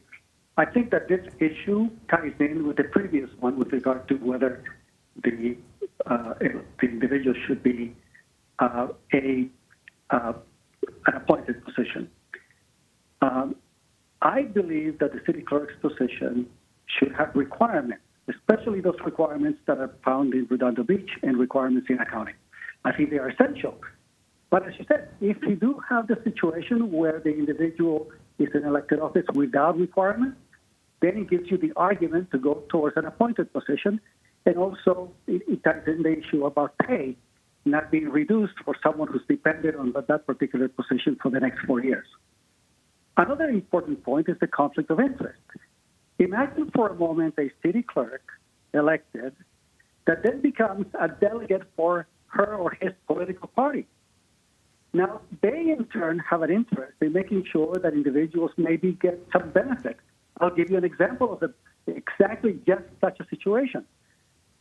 A few years ago, one of the council members who ran for office put a false designation of his job, of being a professor of economics, and he could not have legally done so, and he was never checked out by the city clerk. A false designation is the wrong impression to the general public, and it is the city clerk who must check and make sure that the candidate provides an accurate and true statement of his designation of his previous position or job. So a city clerk, if partisan, can have incredibly damaging impact on a particular political party of his or her preference. There are more reasons why this position should be designated, right, as non-elected. Thank you very much. Thank you. Thank you. All right. Where do we stand on the matter of qualifications? Does anybody have any thoughts on moving forward on this? I'll say a Mr. few Meek. words. Thank you. If we don't have some qualifications, we're leaving it up to either council or city manager to hire these people? They're elected positions. No, all right, they're elected positions. We're Okay, leaving it thank up you. to the people. If we don't have some qualifications, now, I disagree with Mr. Milano in that I've checked into the city clerk is not required to check in to see if the statements are true or not. That's up to apparently the opponents of whoever is running for the position. But some minimum requirements seem to be, I'm in favor of that. It doesn't have to be a specific, you must serve 5 years and 3 months or something like that in this position. But we need some qualifications in order to run so that I'm not running for city treasurer with no qualifications. Thank you. If nominated, you will not run, is that what you're saying? If elected, you will not serve. No, I definitely serve. Just following suit with Mr. Meek, I'm looking at our information before us on page 8. If you look at the city clerk, I agree with you. I do think we can put qualifications, and here's what they might look like. The city clerk, for example, if you look at items 2 and 3, 5 years of experience in the office of the county or city clerk or registrar, or a bachelor's degree from an accredited college. For the city treasurer, I do think, I just can't imagine in what universe we wouldn't, let's put it this way, if we put no qualifications, I can't imagine in what universe that the public would elect somebody who didn't have an accounting background or a forecasting background. So why not just put it in the language? CPA, forecasting, very simple. For the city clerk, 5 years of experience doing this or a BA. I could completely get behind that in terms of what kind of language should be in a charter. And that gives us a place to start with.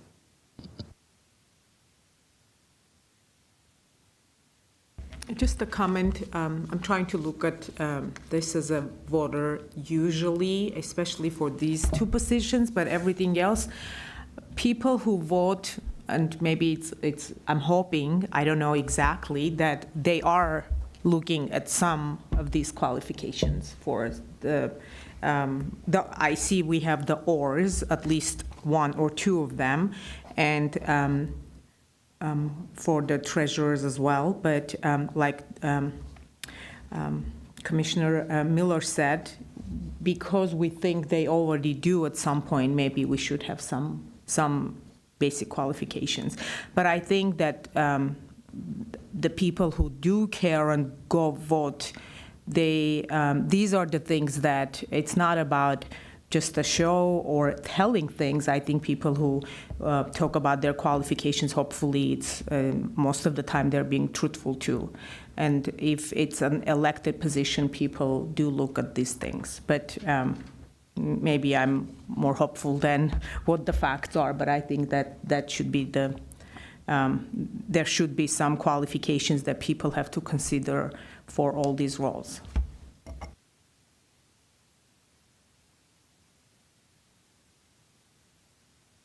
And the only other thing I would add around the treasurer is it would have to be an active licensed CPA, an active license in the language.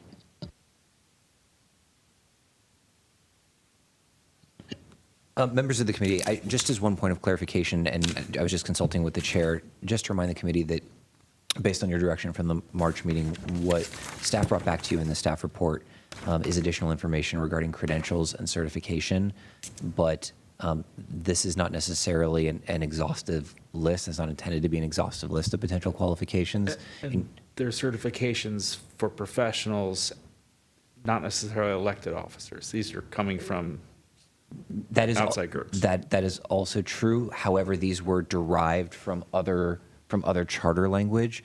But as you discussed in your last meeting, other potential options include educational and experiential requirements.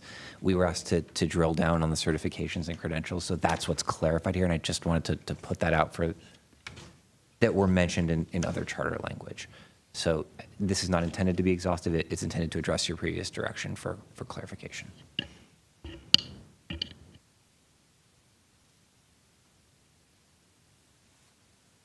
Rachel? So I'm in favor of having some sort of qualifications. I think John mentioned the last time, if somebody runs with no qualification, there is only one candidate, that person's gonna get elected. If I run, I'll get elected if there's no opponent, and I have no finance background whatsoever, and that's very dangerous. So I think we should have placed some sort of qualifications, just so that, you know, people with some experience will get elected. In terms of what's the appropriate level of experience that's required, that's a really hard question. And on that respect, I understand where Paul is coming from. So I think we can say need professional license such as, and we can list some of these that we found instead of saying you have to have CPA. Then we can kind of broaden the qualification pool. That's where I'm standing right now. I don't think we've heard from Annie on this. I appreciate having some qualifications, but we're not expecting that from city council members either. So it's unfair to put qualifications on these as well, because they're the official decision makers, and we're okay with anyone running. However, do we even have a way to enforce qualifications for anyone running? Can't you just put your name on the ballot last day, and if you have enough people voting for you, you'll get it? So what is the point of having qualifications? Maybe a suggestion, but we can't enforce it, from what I understand. I raised this question the last time we brought this up. It's like, who's the gatekeeper on the qualifications? And I don't know how that actually gets done. Yeah. If I had to, Please, John. I'm kind of afraid here. But if I had to venture a guess, I think that it's going to be your elections official working in collaboration with someone else in these particular instances that would have to determine whether or not somebody is qualified to be on the ballot or not. The elections official is the one that certifies a number of qualified signatures to make sure that you're on the ballot. In fact, the elections official is the one that determines whether the title that you're trying to use to describe yourself on the ballot material is in accordance with election code. So I'm kind of stepping a little bit outside my comfort range and saying I think it's the elections official who makes that determination. But we would have to be based on an objective analysis of what the requirement is and what the person is putting forward as their credentials. Hopefully to support the assistant city manager, I agree with that assessment. Yeah, so Chair, if I could just. Can I? Yeah, please. I just want to respond to this point directly then, because that it makes the whole question of qualifications either too difficult or not enough. It's too difficult because the more flexibility built into it in order to make sure you have a good-sized candidate pool, but also, some relevant standards, it becomes so, or potentially so subjective that it puts the elections official in a difficult spot and becomes a point of contention on top of an already contentious election potential. So the alternative is to try to make those qualifications as objective as possible, but then, if you make them too exacting and set too high a standard, we're a city of almost 200,000 people these days. What is your candidate pool? So, you're locking people out who might, we're not going to get enough qualified, I put that in air quotes for people who are just listening, candidates. So you drop the qualifications down to have a bare minimum floor, which I could go with, but then how much are you actually doing that, as Denise says, the voters can suss out that much too. So I don't have a strong opinion. I just think it's a very difficult task that I don't think we've had a situation where we've had, at least nobody's raised to me, that we've had wholly unqualified people get elected to these positions. So, people may disagree with the people who ended up with those positions, but nobody seems to have been wholly unqualified. So I'm inclined to, if we're gonna elect these positions, not get into it. Trying to dictate the hiring decisions of the voters. If you want to be in charge of setting forth the qualifications and job description, we can make that an appointed position. And then the professionals within City Hall can suss that out. But I just think trying to prescribe the qualifications for technical jobs like these and try to anticipate what is needed, and then turning the decision over to the voters in a political process is just, it's pulling in two different directions. So to your comment, your statement, you would not even with the city treasurer see a CPA as a minimum? No. So if I can jump in, I agree with everything. I agree with everything that you said. I would add this. That again, I think any sort of qualifications that we try to add from a very rational point of view, right? It makes sense to have qualifications. They'll fall into the trap of meeting the potentially necessary conditions, but not sufficient to do the job well. And I think they run the risk of giving, among all the risks that you pointed out very well, a false sense of security that, there are qualifications and that's all you need. So that's why, again, as I tried to rectify these very unique elected positions that have specific roles with specific qualifications, and qualifications, by the way, that change over time. And if we are trying to forecast 20 years into the future, do we think things are going to change faster or slower than they're changing right now? I'm betting that things are going to change faster. And any sort of qualifications that we put in right now, they're really looking in the rearview mirror. And so, again, zooming back out, this was one of the big reasons why I have reconsidered and think these need to be appointed positions.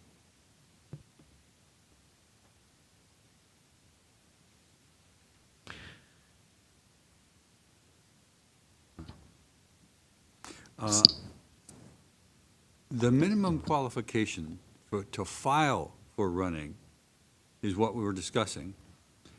Now, if there's no qualifications listed whatsoever, of course, anybody can get elected, like Rachel was saying. I can get one vote and I'd win. But at the same time, you have to look in the rearview mirror to see if they've got any qualifications. Because that would be in the past, it would not be in the future. I think you misunderstood my analogy. The analogy that I was referring to is looking into the rearview mirror in terms of what qualifications or standards we can come up with today. A CFA, a CPA, a whatever, you know. My point is that once we codify this in the charter, that's it.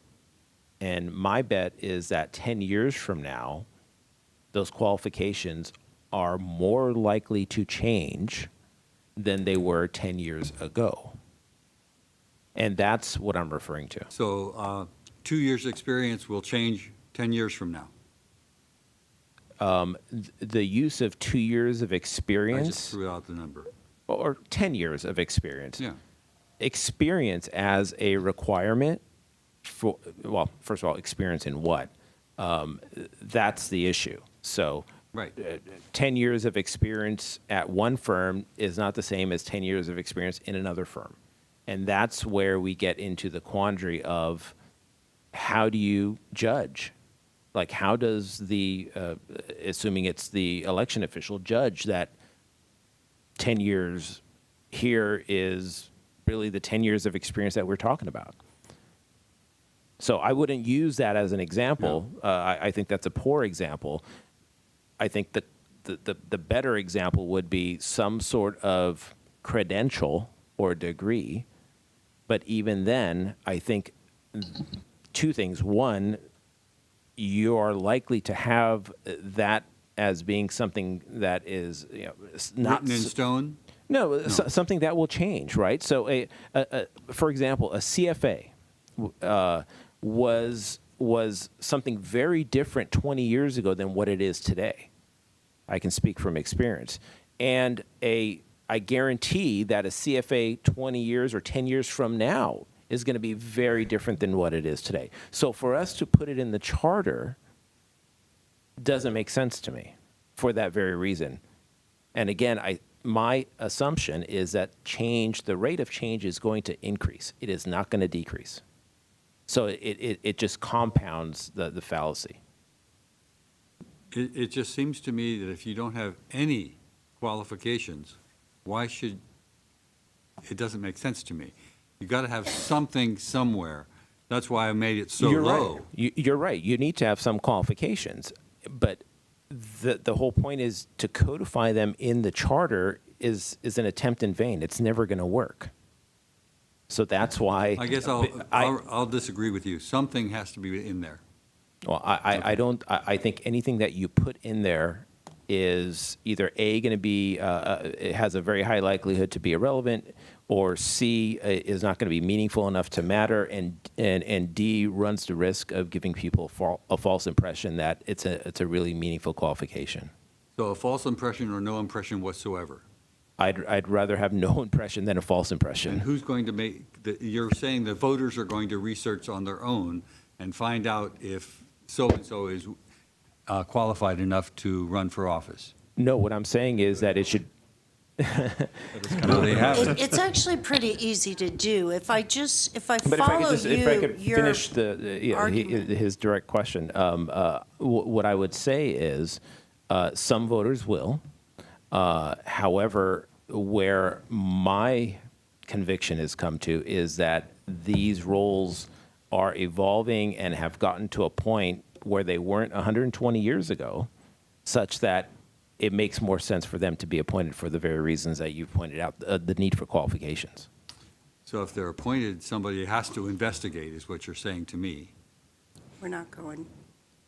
Well, I mean, they're not appointed at this point, but you brought it up. Well, yeah. I mean, by implication, if you appoint someone, you have to deliberate whether that person is worth appointing and has the qualifications. So you're leaving it up to the elected officials to appoint somebody. Well, we shouldn't go into appointments. We've already said it's going to be an elected thing unless it's brought back up again. And just to be clear, the context of my comments have been within the challenge of, thank you, Mr. Israel, for nodding, the challenge of putting these qualifications into the charter and how they tie into and are a function of an election. I understood for germaneness. I understood where you were going. So, if I may ask a few questions, Natalie, are you an accountant? Oh, CPA. Okay.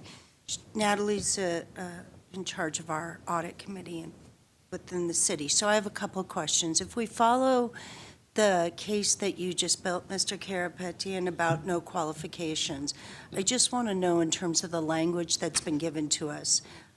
And the certified public accountant we know is licensed with the state of California. We know that the state of California has a BREEZE system by which any voter can go and check the license. They can see their disciplinary action. They can do all of those things, and they'll see if they're qualified or disqualified. So on that note, that if we don't need qualifications, we know there's a net somewhere else, right? Does the charter, and then I'll quickly get there, the certified investment management analyst, if they're certified, there's also a body that checks their disciplinary. If they have a certification, and then this, but what I can't figure out is the chartered financial analyst and the certified California municipal treasurer, do they have bodies that look at their qualifications? Do you know? And did I just put you on the spot? Because I didn't mean to. Sorry, no, I'm not clear on those particular certifications. Well, if they don't say certificate after them, they generally don't. So where I was really going with my question was not to put you on the spot, but to figure out with all the ways in which someone with financial background might find themselves qualified and to run, because other cities have this language, if we were to follow we don't need qualifications language in either role, I'm trying to look for other avenues where people are qualified. That doesn't have to be in the charter language, because I do agree, as you've seen consistently all along, I do agree in terms of what type of language really belongs in charter versus what does not. I do find this language too prescriptive, all the different qualifications. I could never get behind that, but I could get generally behind qualifications like accounting, financial forecasting, and this many degrees of a Bachelor of Education as a minimum for city clerk, or I could be swayed, again, for no qualifications if in fact there were other avenues of bodies that check them, like the state. Because I know the voters will go look. I would be surprised if a voter didn't go check their person there behind for city treasurer to see if they have had a disciplinary action against them with the state. Want to try to push us to progress on this issue. There are clear different points of view. I would personally not object to the idea of some minimum threshold qualifications, but I would like to see them enumerated before I'm willing to vote on anything. We do not have that in front of us. I'm disinclined to write them. So if somebody wants to take time between now and the next meeting and enumerate what they think the minimum qualifications should be, I think that would be a good contribution, and I'd consider it in good faith. I just, in the interest of just pushing this forward, because I think if we get really detailed, it's going to be a problem. We're not going to agree on those qualifications, and they'll be difficult to implement. But if it's important for some people to have some minimum floor, so somebody doesn't just walk off the street, I accept that as a reasonable position. I just don't know what that floor should be. And so I'd like to see somebody propose what those minimum qualifications would be. If somebody has them now and wants to spell it out, let's talk about it. But if you want to take until the next meeting, that's fine, because I don't think we're going to check this off the list, Brian. Could I move that we bring it up at the next meeting, since we don't have anything to discuss in front of us? Just to further okay. To table it. I got two other hands, but committee goes first. Fine with me. Can I ask the city staff to propose a language based on, like, what I want to propose is that kind of loose credentials, like some sort of like whoever running for treasurer has a professional financial credentials, such as, we list these things, because this, we're not just requiring somebody to has a CPA, but similar to or equivalent to, right? So then we list these as examples, so we can when somebody has has a credential that's not really listed here, but we can see like kind of comparisons and whether they require similar, training and background, so that there will be the minimum gate, like if there's a minimum that's required for somebody to run as a treasurer. So instead of like putting a CPA, we can list these as a like certificate that's required. Can the city staff bring that kind of language for us for our review? Can answer Well, that? here's my, I'm going to defend staff a little bit. They've been very respectful of us as a policymaking body. And picking and choosing what those qualifications are is a policymaking decision. And they've given us lots of different options, if you go back to the staff reports, of different, ways to set forth the qualifications. I think it's time for us to do some homework and figure out which ones we want and not ask them to kind of read our minds. So again, I would respectfully ask if you're in favor of putting qualifications in the charter, make a list, bring it back.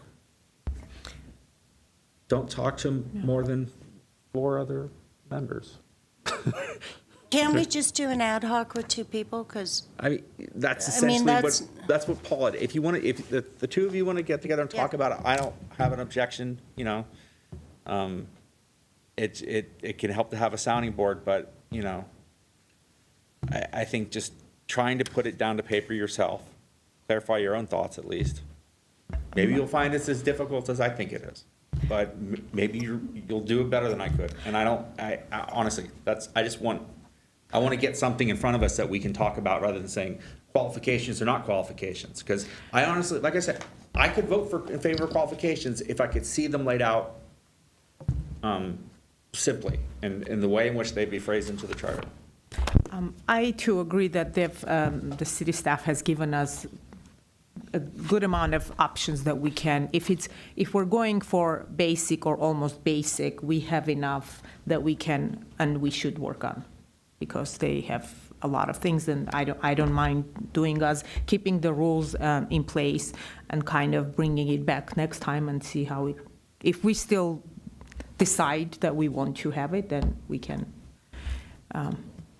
approve. if you're, unless somebody else is so moved here, if you're looking for volunteers, I think anybody could do it, honestly.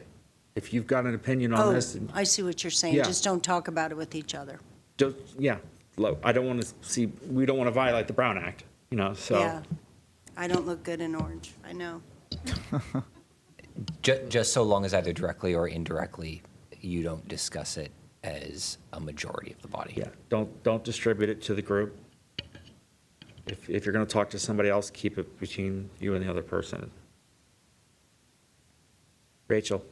So I think Paul or somebody's gonna bring a motion to bring back whether we're gonna elect or appoint, and if we end up going to appoint it, this discussion is like meaningless. So I think we should have that discussion first, and then if after that redeliberation, we still decide on like elected, then we should bring this back.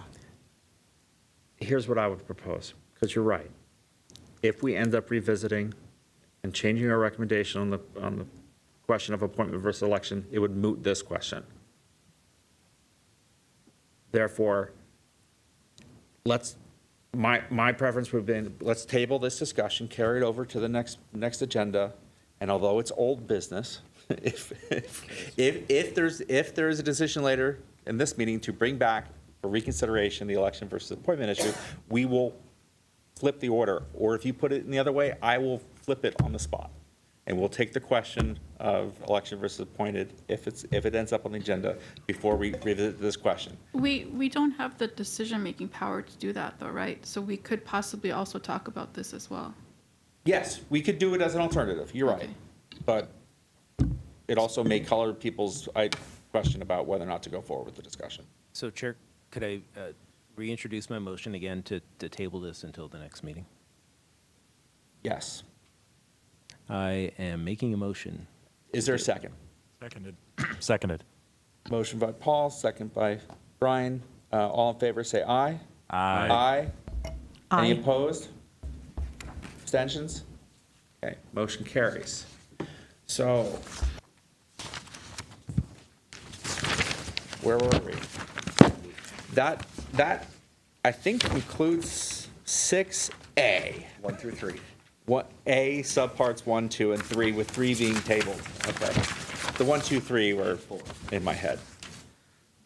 So that takes us to 6B, which is introduction to discussion regarding an independent audit commission, including discussion of the city's current audit function. It is currently 8:11 in the PM, and so I would respectfully ask, how long is the staff report on this? I think we can get through the staff report in under 15 minutes. Maybe Okay. even faster than that. All right, so, and I'm going to kind of hold steady on, this is an introduction to the issue, not everything, okay? This will be coming back. It's there in the name, okay? All right, staff report, please. And we'll still take public comments on this after the staff report. Thank you. Thank you very much. Good evening, Chair Flower and members of the Charter Review Committee. My name is Natalie Manami Valdivia, and I'm the principal internal auditor for the City of Glendale. Tonight, I will provide you with an overview of the evolution and strategic framework of Glendale's internal audit function. And this will include how it was established and how it was professionalized over nearly 30 years, and then the risk-based process we currently use to develop our annual work plan. So to understand where we are, we have to look at our starting point. So prior to 1997, Glendale did not have a standalone internal audit function. These activities were housed within the finance department and were operating on a limited capacity of approximately 600 hours per year. And they reported to the city manager appointed audit committee, which was however, as the city grew, it became clear that this part-time model was no longer sufficient for proper municipal oversight. So in late 1996, the city looked to its external auditor, Arthur Anderson, to perform a multifaceted role. So It wasn't lost upon us either. Yeah. We have not had a relationship with that firm in a very, very, very long time. Well, You can read about Arthur Anderson on Wikipedia, I imagine. And so Arthur Anderson was engaged to perform the city's external audit function, the external audit, as well as ad hoc internal controls review, and also asked to provide recommendations for a permanent internal audit organizational structure. So the recommendations that were provided by Arthur Anderson served as the foundational blueprint, recommending a standalone function that moved beyond the limited 600-hour departmental model that we used previously. So their focus was on establishing the framework for more modern municipal oversight.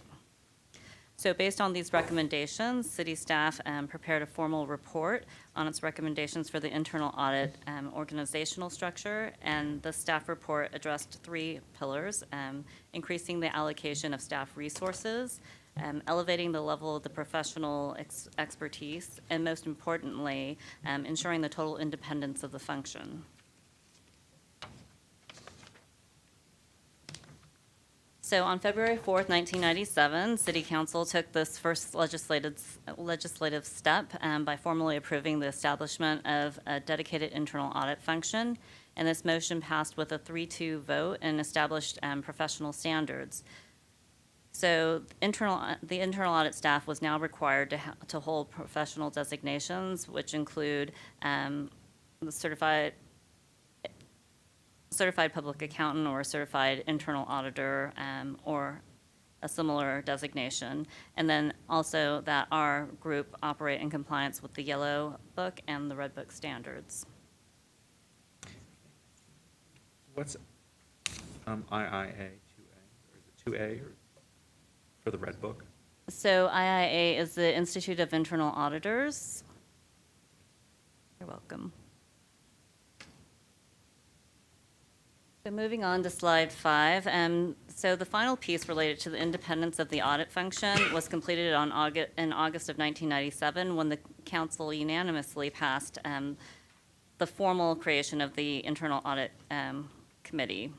So this established a 5-member body that was appointed directly by council, and the structure provided a dual reporting structure where we report administratively to the city manager's office for daily operation, and then we report to the city council appointed audit committee on a functional basis.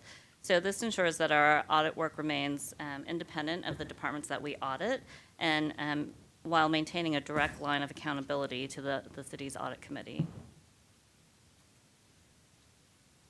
So based on the establishment of the internal audit function and the audit committee in the year 2000, this independent internal audit division was established with 3 staff members, and at its highest peak, it grew to 7 staff members, and subsequent to that, we had 3 staff members that were transitioned to other city departments, such as the finance, information technology, and the human resources department. So at that point, we were reduced down to a staff of 4. And then we stayed pretty steady at a staff of 4 until recently, where we had retirements and separations, where we were reduced again to a staff of 2 and currently a staff of 1. So now with that understanding of the history, let's review benchmarking. So to ensure that the departments remain both modern and fiscally responsible, we're currently benchmarking our operations against 10 peer cities. And our primary goal of this survey is to evaluate the different service delivery models. We're looking specifically at how our peers balance in-house staffing with the potential of outsourcing or co-sourcing certain audit functions.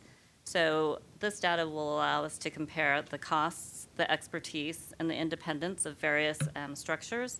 Ultimately, we want to ensure that Glendale's model, whether fully internal or supported by outside experts, remains aligned with the municipal best practices. So now let's take a look at our work plan. Per our Glendale Municipal Code, we are mandated to prepare the annual work plan based on a formal documented risk assessment. And this risk assessment, this audit plan, it's a dynamic and flexible framework. So while we file a plan with the council, we adjust it throughout the year based on stakeholder feedback, emerging risks, and new data to ensure we always focus on the city's most urgent needs. So now let's explore how the work plan is developed. It begins at our starting point at the top of the diagram, which is the formal audit plan being filed with the City Council. This initial step sets the stage for our next year's fiscal work plan and development cycle. And then next, we factor in step 2, the ongoing assignments. This phase is crucial for maintaining the plan's relevance throughout the year. As we perform our schedule audits, new audits might be identified either organically through our findings or by request from the key stakeholders. And this ensures that we address current concerns by making updates to our current work plan or updates to the audit universe to be considered in the next fiscal year. So moving on to step 3, the periodic risk assessment. This isn't a one-time event. It's a continuous risk assessment process, and we perform this continuous risk analytics and work plan updates on a quarterly basis. So the process includes creating Power BI dashboards to visualize the data analytics results performed on vendor contracts and purchase orders to identify those with high dollar values or low remaining balances, or those that are due to expire within the next 2 to 3 years. And then the work plan status update provides management with the projects that have been completed, those that are currently in process, as well as those that are upcoming. So moving on to step 4, which is the heart of our planning, the annual risk assessment that's performed at the fiscal year end. This is where we conduct a deep dive, leveraging data analytics, those same data analytics that I mentioned in the quarterly review process, to identify potential projects, trends, and potential areas of concern. This is combined with targeted collaboration with management, where we engage focused communication on select high-risk projects to gather qualitative insights. So then step 5, the plan undergoes the annual review and approval. So this includes the review of the plan by the assistant city manager and the city manager, and then it's presented to our audit committee and subsequently filed with the city council. So that full cycle brings us right back to the start of our new fiscal year, kicking off the development process for the next year again. So while this process keeps our plan dynamic and flexible throughout the year, the most critical phase occurs at year end during the annual risk assessment process. Now that you've seen the high level life cycle, let's take a look at the mathematical engine that drives our risk assessment. So this risk assessment is the heart of the annual this risk assessment matrix is the heart of the annual risk assessment, and it's where we transition from a general audit universe to a prioritized list of high-impact audits. We use a dual lens methodology to ensure our priorities are objective. So the first lens, the quantitative lens, is, like I discussed, where we perform a deep dive on the data and leverage Power BI and analytics to identify the high dollar contracts and the high volume transactions and expiring agreements. So that gives us the what and how much. Then we move on to the second lens, which is the qualitative lens. So we balance that data with targeted collaboration with management. This captures the human element, the institutional knowledge, such as recent leadership turnover or emerging reputational risks that a spreadsheet might miss. So by scoring every auditable unit on this impact versus likelihood scale, we ensure that the work plan presented to the council is driven by documented risk levels rather than administrative preference. This keeps our resources focused where the city is most vulnerable. But you might ask, what exactly are we measuring when we score impact and likelihood? To ensure our oversight is comprehensive, we categorize the city's entire audit universe into these 4 risk types. The first one being the strategic risk, which focuses on the strategic choices and the potential for reputational loss to if our long-term goals aren't met. The second is financial risk, is aimed directly at the bottom line, identifying where the city might be losing revenue or might be overpaying for services. The third is the operational risk, which examines how of the city business, looking for breakdowns in day-to-day operational processes. And then finally, the compliance risk. This ensures that we're meeting the legal requirements of the Glendale Municipal Code, as well as any contractual agreements and also any professional standards. So by evaluating every potential audit through these 4 lenses, we provide the council, the audit committee, the city council, and the public with a holistic view of the city's risk profile.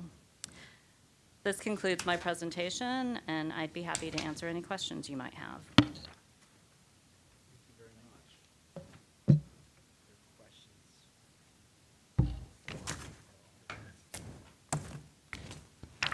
So, are you separate from the audit committee? Yes. And who is the audit committee? The audit committee is comprised of 5 members that are appointed by city council.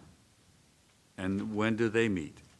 We meet on a quarterly basis. It's the last Thursday of the month following the quarter end. So if something comes up during that time, you can't say, hey, we need to meet. Then they have the option to call a special audit committee meeting. And how would they be aware of it? Would you have to say something to them that we need to meet, or, because you're doing day-to-day, aren't you? It's a Brown Act question. Pardon? I assume they're a Brown Act body, in which case the chair can call a special meeting. Correct. Or a majority can call a special meeting without, they don't have to rely on staff to call a meeting. That's the audit committee, correct? Technically, that's any Brown Act body. Okay. And you're a one-person audit right now. Currently, And I hate to ask this, but why are you only one person? so that's as a result of attrition. So I think at this point, the city is looking at its options, and that's why we're doing this benchmarking study to see what would be the best next step forward, whether it be outsourcing it or co-sourcing or staffing up our internal audit function. Okay. I have lots more questions, but I think other people should ask. I just want to disclose to the Charter Review Committee that I am a appointed commissioner on the audit committee. I don't think it precludes me from engaging in this, but if at any point, if it does or what have you, I will rely on the attorneys to step in. I, for one, am glad you have the expertise at the table.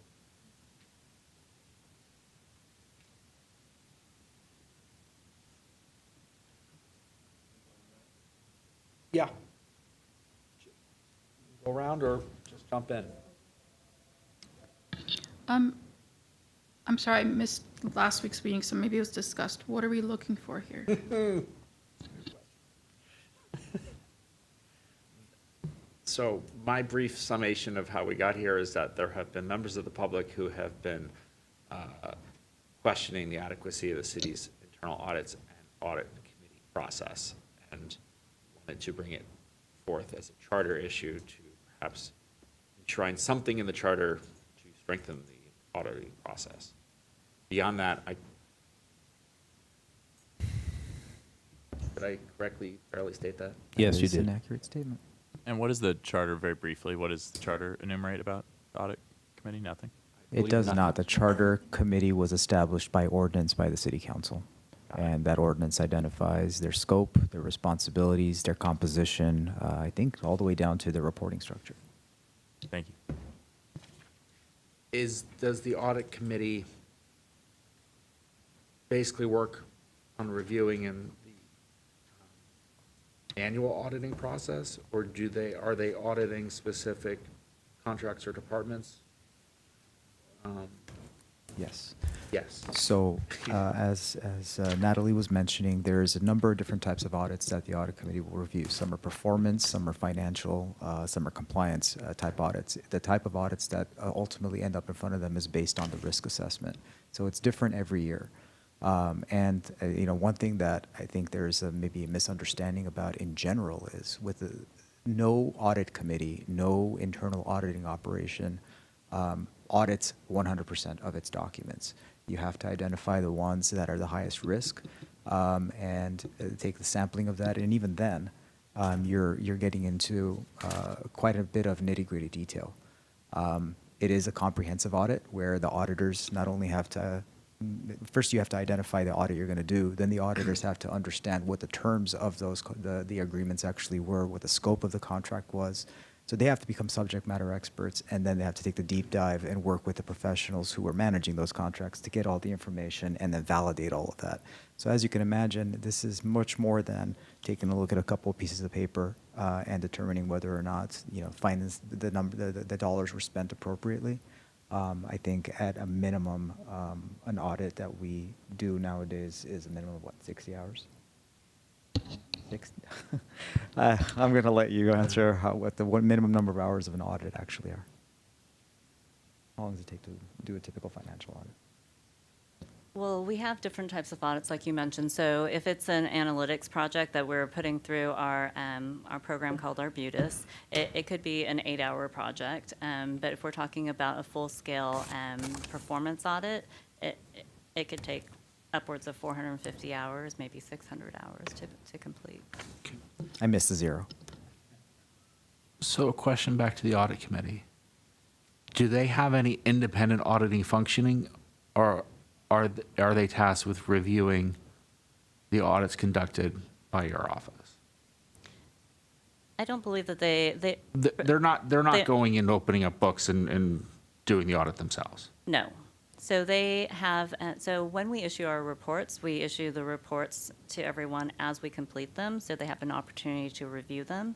And then at the point of the audit committee meeting, well, they can always reach out, and they could give me a call, and they could ask their questions. But otherwise, any questions would be reviewed at or answered at the audit committee meeting, because our audit committee meeting includes a presentation of each of the audits that we've completed for the quarter.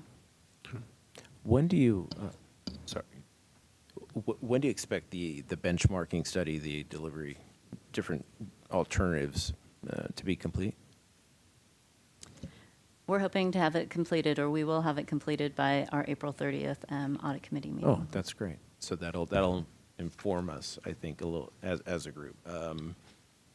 You mentioned reputational risk a couple times. Can you just elaborate on what that means in this context?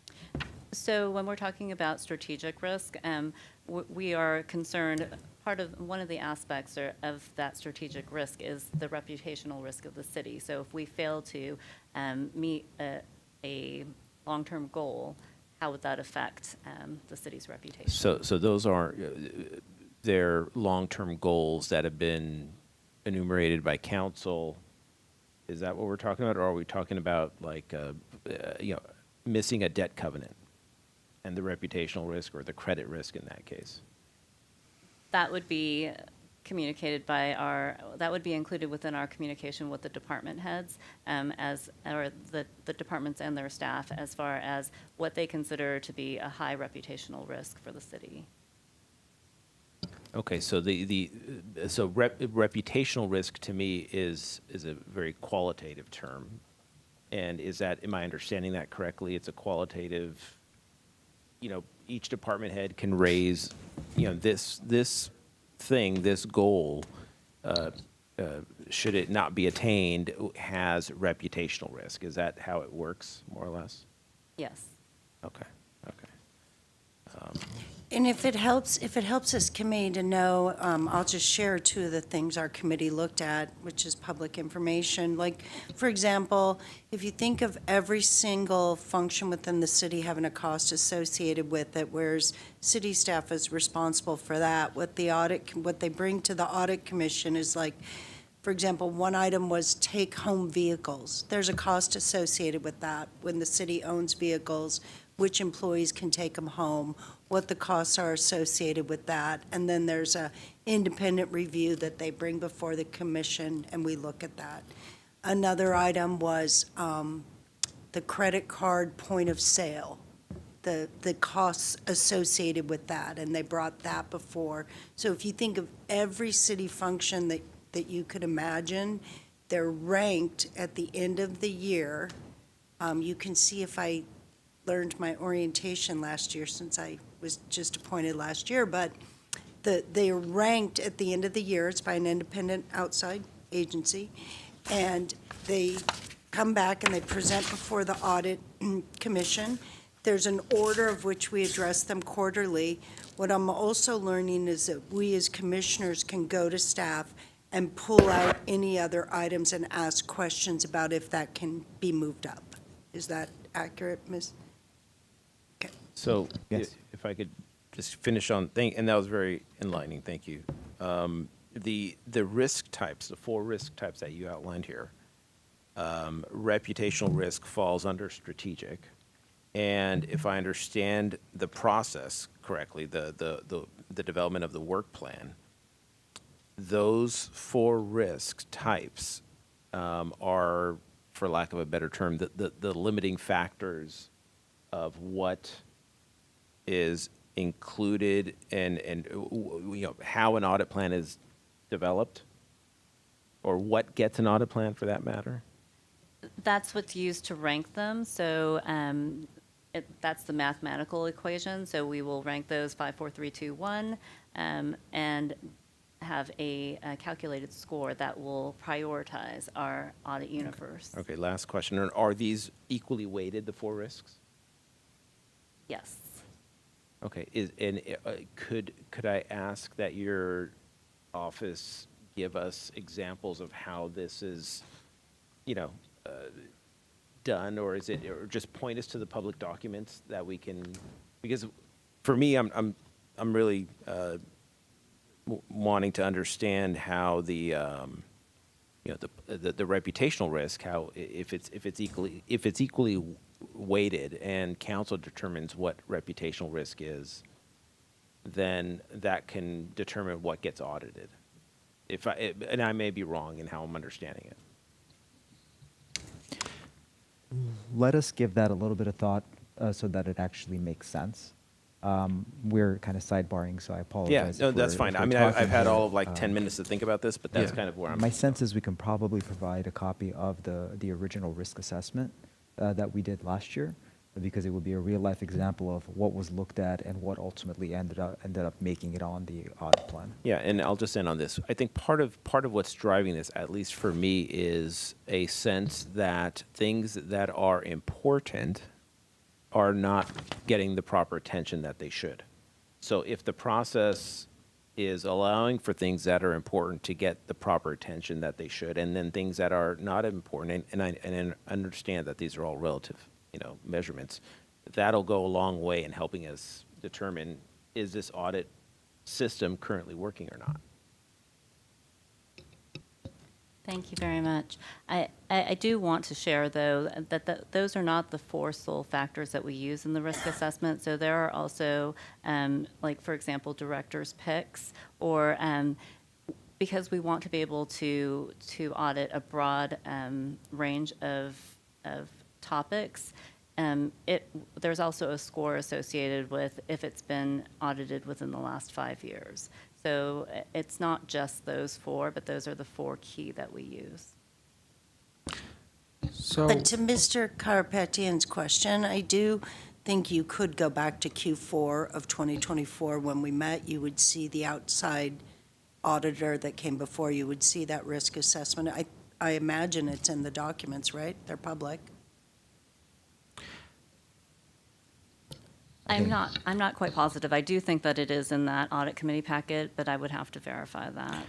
Okay. I'm going to step in here just to try to refocus us on who we are and what our role is. We're the Charter Review Committee. We're not the audit of the audit committee. I, too, think that this is interesting, and I know nothing about it. But I would like us to think about, the audit committee currently exists as a creature of ordinance. It is not in the charter. The council could erase it tomorrow. It could change anything. It would adopt an ordinance, second reading, 30 days, yada, yada. But is there something that we think should be enshrined in the charter so that the council can't do that? Should we put it in? Because if we're going to do anything with the auditing function of the audit committee, we'd have to first put it into the charter and then decide how much needs to be in the charter. The Civil Service Commission's already in the charter. But, it just says after that they shall be a Civil Service Commission, and then they shall adopt certain types of rules. So when we're thinking about this, and this I don't think will be our last discussion, I would like us to be thinking about what our role is with regard to moving the audit committee in some respect into the charter or not. Not to decide whether or not the audit committee is doing a good job or needs to be changed, or, but is there a role for us with regard to the charter and enshrining something there with regards to the audit committee? Thank you for pointing that out. And so I don't want to move into I'm not trying to move into deliberations. I want people to keep asking questions, but I just want to try to focus us. Sorry, I want to double check. Besides the audit committee that is, again, it's not all the time, but it's by collecting people, right? It's not there all the time? Is it there all the time? Quarterly. Okay. No, It's a meaning standing committee. It's a standing committee. Yeah. So, okay, commission, sorry. Is there any other similar commission or like ethics commission? We don't have anything else, right? Planning Commission. Which one? Planning? Yeah, but isn't it kind of different? And I'll look into it. But so in terms of like checks and balances and things like this, we don't have anything. Okay. Thank you for your clarification, Chair Flower, but there's no but. What I really want to know is what was the direction from council when they put this on our agenda? Did they indicate to look in terms of language? Did they ask us to consider some of the public comments about looking at this as an independent body? Is there a specific direction to No. us? No, there wasn't. Specifically, what we shared with the city council was that there was a desire on the part of this group to take up deliberations on the audit committee and/or the development of an audit commission, and if they would be okay with us bringing that before this body. The direction that we got was they were fine with the committee considering whatever it is that you want to discuss. So then just one follow-up comment to go the direction that you're talking about, Chair Flower, where you, in terms of whether to look at language in the charter or not, I guess for the next agenda, the next time we come back, I would have to hear from this, it would be helpful to hear from this commission, if they think it should be a separate body or not. Because if people don't, all of the things that have come to, if there's no specific direction and we follow the lengthy input that's been given to us from the public, there's some interesting thoughts in there about what we might consider. So I don't mean we have to address all of them, but if we're so moved on some of them, I would at least like to be able to deliberate a little bit on that, and that will drive if I think it's something worth putting forth as language. Do you see what I mean? Yes, and I would like, we're going to get to public comment, but before we do, I also want to acknowledge that Mr. Milano, I believe, emailed the city with something on this topic, came midday today. I didn't get a chance to look at it, so I'm sure he'll be back. This topic will be back. Take a look at what he has to say, but you're right. What is the ask from the public, from the council, here on the board? And I think you stated the ask quite well, which is first and foremost, does this get moved into the charter and memorialized there as opposed to via ordinance? So I think we've done a good job of getting the basic information out. Now we can probably move on. Okay. I'd like to hear from the public at this point, because we're not asking questions about the audit committee directly, so. Chair, we have one speaker and one caller. The speaker is Beth Brooks. You have Thank 3 you. minutes.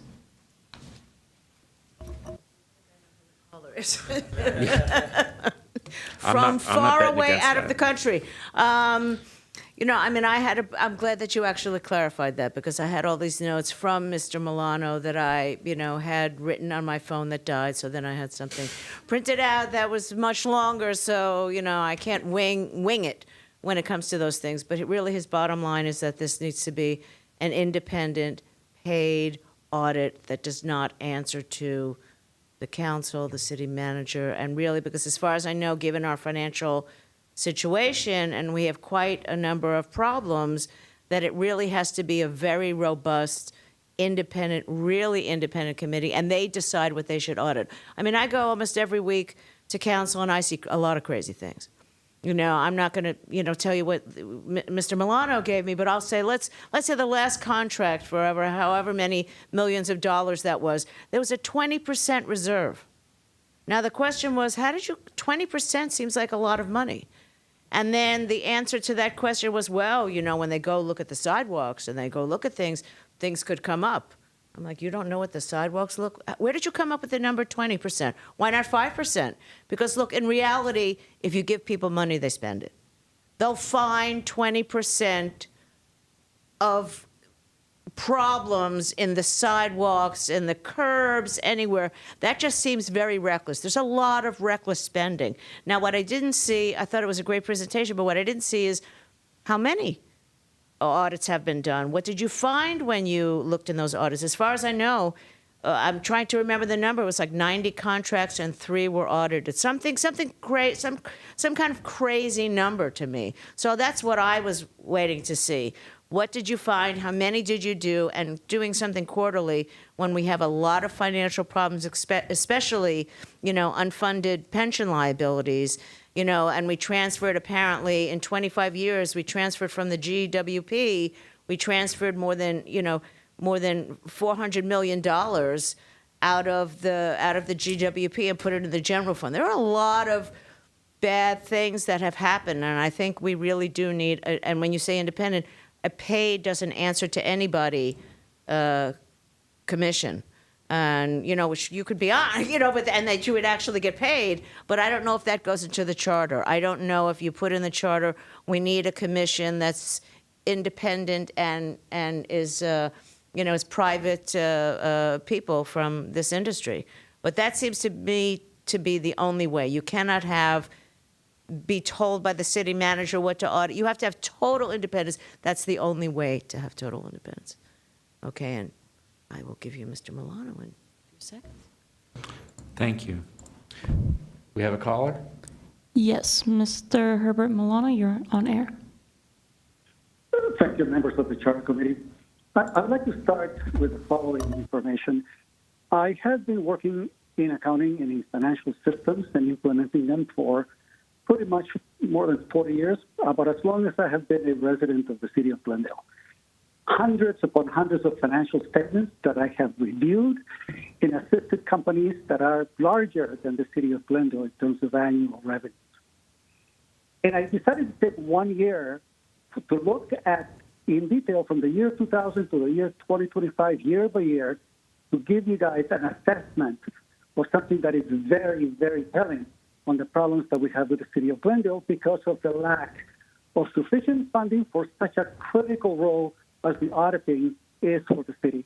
This is a $1 billion city in appropriations annually, and we have a minimal effort being put into this department. That department needs to be robust. We have the same or fewer number of individuals in the auditing than we did when the city was maybe a quarter of its size in terms of its budget. That alone tells you that there is no emphasis being placed on auditing. And one of the reports that I submitted had to do with about $1 billion in contracts, 91 contracts over $1 million, and only 3 of them were audited. Why? Well, I'll give you an example. For 12 years, a member of the audit committee was the campaign manager of a city council member. And for 6 years, he was the chair of the same committee and someone without an accounting background. This is a damning conflict of interest not accepted by any entity. And that tells you that you have a problem, that we have a problem. So I'm looking not just at the contracts that are basically without sufficient auditing, but also at the reporting that goes by the minimal requirements of the Governmental Accounting Standards Board.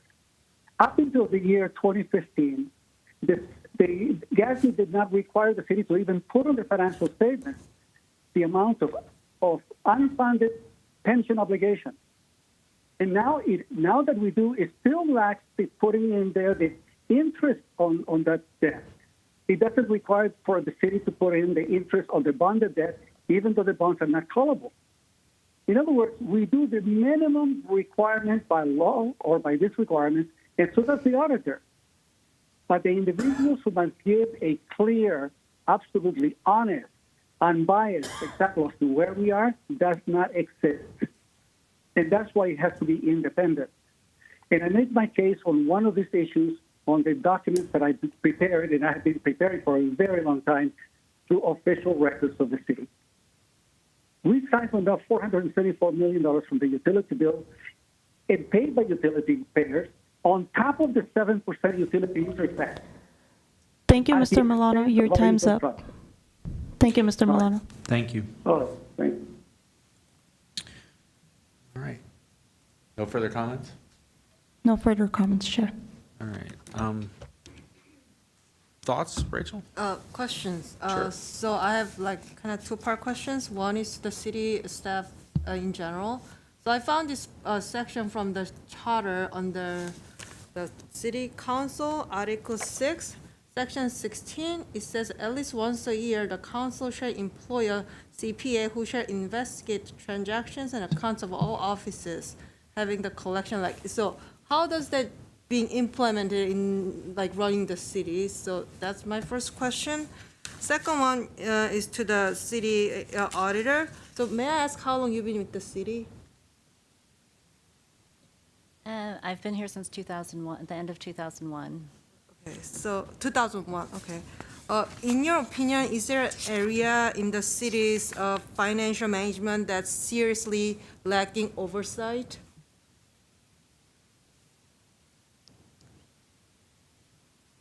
I don't have the answer to that question. When you mean financial oversight, as in our annual financial statements? Because in your opinion, is there an area that city should like audit, but it's not being properly or regularly audited? So when it has to do with the annual financial statements, we have an external auditor that does perform that. That is not done in-house. But if you're talking about operations, that's a different issue. So if I can maybe just add to that, I think that Natalie's last response actually answers the first question, which was the city should employ someone to audit financial statements. That happens on an annual basis. That is a requirement of all public agencies. There is an external auditor that we have. There is a single audit that occurs every year. There is a management letter that comes directly from the external auditors to the city manager and the city council. There's a requirement that the external auditor make a presentation about their findings, if any, in front of not only the city council, but also in front of the audit committee. So there's full disclosure with respect to what findings, if any, that they had. The last several years, we have had no findings, right? I look at you. I don't recall the last time that we had any findings, and the only reason I'm hesitating is because I want to use the word substantial findings, but at the same time I don't want to because I can't remember the last time there was anything to actually report from the external auditors. I spoke a little too long, and I forgot the point that I was going to make. With respect to the second question you had. I kind of wanted to stay silent on that because I wanted an independent response from our auditor, not one directly from me. So the only thing that I will add to that is there are times where we internally identify a potential and develop a desire to have certain things audited from an outside source. A couple of years ago, as an example, we had a breach in our electronic systems. There was a bad actor on the outside who had impersonated a very large vendor who had a contract with. They had not gotten into our system, but they had essentially pretended to be them and tried to get certain documentation on our end changed in a method to kind of defraud financially. When we discovered that, when we actually identified it, I should say discovered it, we identified it before it occurred. We thought to ourselves, this would be a great opportunity for us to use this as an example, bring in an external auditor and have them investigate certain aspects of our accounts payable process. So we didn't wait for something to happen. We actually used these kinds of opportunities to proactively go out there and bring somebody in from the outside, completely independent, with a fresh set of eyes, that are really beholden to their professional certifications, their licenses, not to us. The external auditor that the city hires, do you guys change that every so many years, or you guys using the same firm like every year? That is an excellent question, and under state law, we actually have to change it every 6 years, I believe. So by the time we're in our 5th year, we go out and do a request for proposal, and we the requirement is that you can't have the same auditor for longer than 6 years. I think you could be with the same auditing firm as long as it's a different auditor. But I don't recall in the last 24 years that I've been here that we stayed with any one particular audit firm beyond like the 5 or 6 year term. So every 5-6 years, new firm comes in, they do full audit of city finance. Is that an accurate statement? You want to get that? So yes, they come in and they do an annual financial audit annually, every single year. But like, for example, last year, the previous external auditor reached their contract end. So an RFP was issued and a committee, basically, an RFP was issued, and then they interviewed all of the applicants and selected a new external auditor. And that committee is made up of city employees as well as our audit committee chair. Thank you. If I could, I just want to point out, I when we talk about financial audits and auditing financial statements, that is one bucket. I got to find the right analogy here. Internal audits are completely different. So, when we say the financial audit that's done by the auditor annually, comes in, does their audit, and everything checks out, that doesn't mean that a contract internally had a completely clean bill of health. They're looking at very different things. So I think we just want to be cognizant that we're not mixing metaphors here. And since I was one of the people who kind of brought up this audit concept, I'm not talking about the financial audit. I completely assume, whether it's based on fact or not, that the financial audits are being fine, and we don't have Arthur Anderson Part 2 going on. Not that we had Part 1, but you know what you know where I'm getting at. The impetus behind my drive for this discussion was the internal audit function. So that's where I'm coming from. I'm not an expert, so I don't know the difference between internal audit and external audit. Can you briefly explain to me the differences? Can I make a suggestion that for the next meeting, we get a more practical layout of what the different types of audits are and functions are, and you can give us an overview. And I know I need that. I think the public would benefit from it. I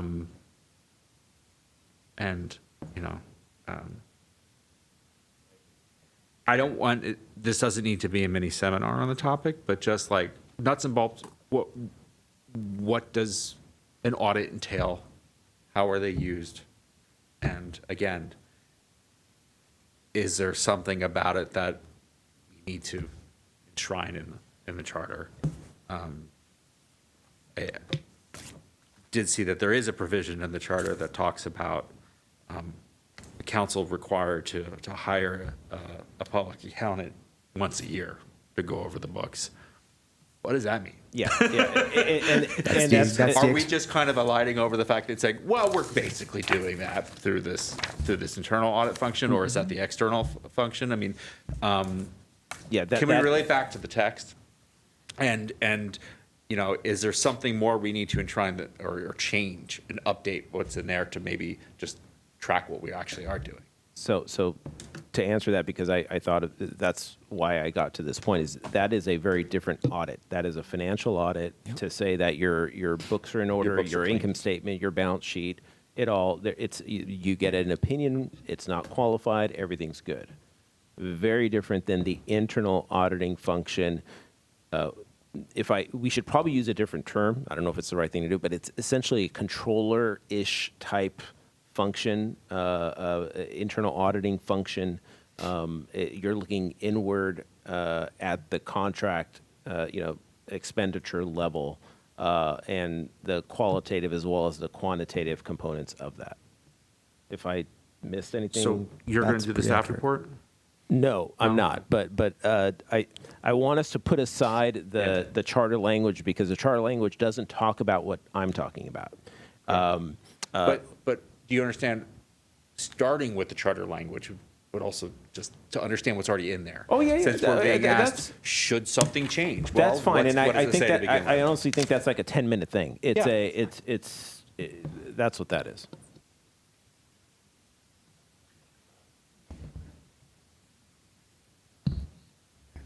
Yeah, I know. So I don't know if the staff would like specific direction from us beyond what we've kind of asked for in the continued discussion. I think it's pretty clear. If you want me to read it really very quickly, I think it's just I don't want to say a deeper dive. Maybe it's a more basic overview, with the ultimate focus of really honing in on the internal audit functions, or as Paul mentioned, kind of how does it sort of relate to the controller functions? Because that's really what we're talking about. Financial audits are done by the external firms. That's what the charter is calling for. The internal audit is more of a performance compliance, a more proactive type situation. So we'll articulate that in a little bit more layman terms. Thank you. Any other thoughts on the matter? Or are we comfortable just tabling it over? Rachel, is your hand up? Are we talking about this topic or like for future? This topic, the question of the auditing function of the city and its relationship to the charter, and what we might want to see back at the next staff report in May. Yeah, and then I want to ask something about next agenda, like for next meeting. Okay. Whether we want to. Next agenda item. Yeah. Let's just wrap this one up. So for May, on this topic, I do have one thing, if possible. Is it possible to include the sample of one of the contracts, one of those 3 contracts that were reviewed, and just give like a high-level summary of how it got on that list, how it got reviewed, just to understand that function? Sure. We'll do it again at a high level, but maybe what we can do is we can provide a mini presentation on what the audit committee gets on one of those. Just one, yeah. Yeah. And you can all come on April 30th at 2 PM to the audit committee. Yeah, please do. But I just want to put it out there. We're not going to pick a very complex one for the sake of, kind of getting the conversation going. It'll likely be one of the more simpler ones. I don't want anyone walking away thinking that this is, we don't dig into deeper kind of heavy material. I understand. What it'll do for me, at least as a member on this committee, is it'll help me to dive deeper into where Mr. Karapetian's going with how he wants it differentiated. I'd like to be able to discuss that as a commission to get to his point. Question to staff. Will you provide, depending on what direction we go to, but will you provide examples of language we're going to put into the charter? Because I still don't know I don't. what we're doing. Yeah, I hesitate to ask them to do that because we don't have any idea. I think the question is there something worth doing? Looking for still. Exactly. We might not put any language at all, but my understanding of what we're doing is there have been a number of public comments, there have been concerns raised by other commissioners. It is in the purview, while we're in a charter review, to ask to put things on the agenda. Council agreed with that. So I think that we can come back and discuss different items, and we can get to the place of, do we think that these issues that have been raised bubbles up to language being put in the charter or not? That's where I think we're going.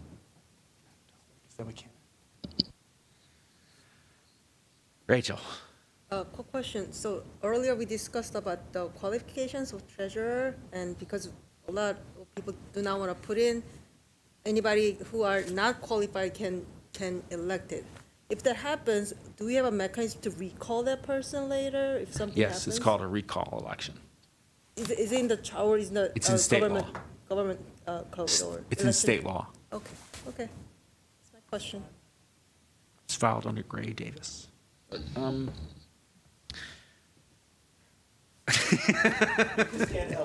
Can't.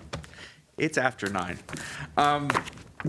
Okay, so moving on to the next topic, the ever mysterious number 7 reports dash information. Someday. Okay, it takes us to number 8. So future agendas. Old business carrying over, we have the question of the qualifications, whether or not to recommend amending the charter to insert qualifications for the city treasurer and/or city clerk. The personal request of the chair is that people come with specifics that they want us to talk about, consider. We have an ongoing discussion of item B, the audit commission. So we've just talked about that. Are there any other topics that staff would like to bring forward? Okay. Are there any other topics that the members of the committee want to bring forward? Shall I state the obvious? It's not obvious until you do. Okay. Well, then I'd like us to reconsider the elected versus appointed discussion on the city clerk and city treasurer. So the request would be to take up a motion for reconsideration on a prior recommendation on that question? Whatever mechanically gets us to the point where I can make a motion. So I'll let the parliamentarian to. I'm deferring to the city attorney. So you are correct. It would be a motion for reconsideration, and then next month, we would take a vote on that, and so it would be 2 agendas away, I think. I'm going to defer to the city attorney on this point. So the question is agendizing reconsideration of whether the city clerk and the city treasurer should be elected or appointed. As we previously discussed, substantively, anybody who votes with the prevailing side can move to reconsider. The question now before the committee is whether that question should be put on the next agenda. Previously, procedurally, this committee has taken up future agenda requests effectively by unanimous consent. A member requests a future agenda item, nobody objects, it goes on the next agenda. Mechanically, you can take that this way and see if there's an objection to, it's not changing the committee's recommendation from elected to appointed, it's whether to reconsider it in the first instance. If there isn't unanimous consent, then I think you would need a motion, a second, and a majority vote of those present to put it on the next agenda today. So I almost object to that, Mr. Attorney. I have a follow-up question before you state your objection.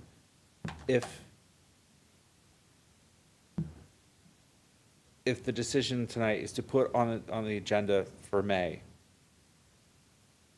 a motion to reconsider the prior recommendation, can we then, following the motion for reconsideration, assuming it passed, then open up the discussion de novo and vote on that issue? Revote. So it would have to go to June. So we'd have the motion. So we're voting now to decide whether or not we can vote later, which will allow us to vote Just like I again said. 2 months hence. Told you. I just want to be clear. I'd like to phone a friend just to make sure, because the motion isn't to have a discussion, right? So the problem with having a motion for reconsideration tonight is it's a Brown Act problem. We can't vote on the motion to reconsider the topic because the topic wasn't on the table tonight. We'd have to put it on the table. So, okay, that's a good clarifying point. So I guess regardless, we're at the same place where we need to decide whether it's going to go on the agenda at the next meeting.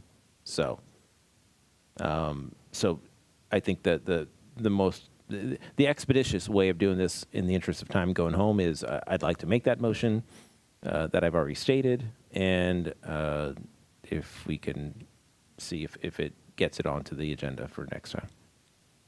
And because it's a motion we made already and voted on, I would like to know to our attorney, I would not like it to be unanimous or not. I'd like individual votes taken because we voted on this I think then there isn't unanimous consent, and Okay, this is the question about what should be on the next agenda.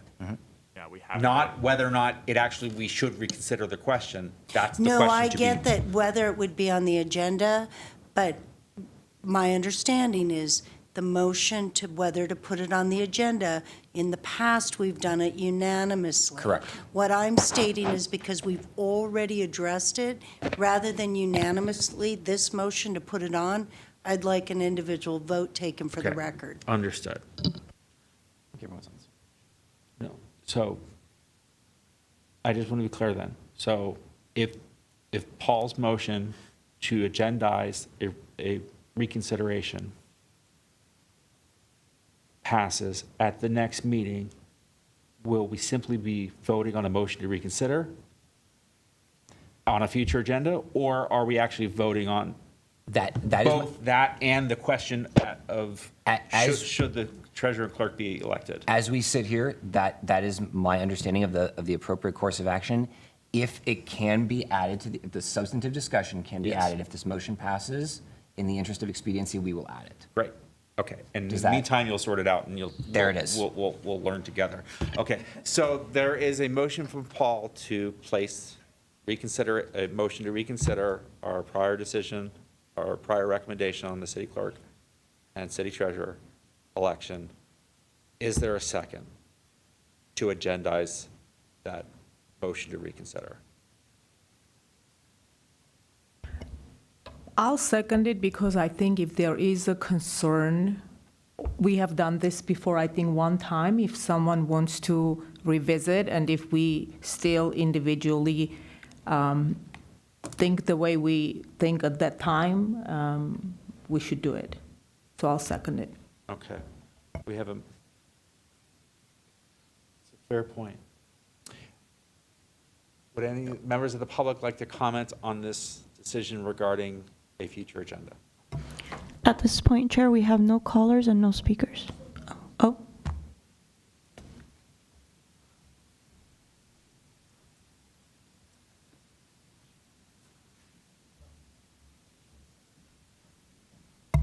You could talk first.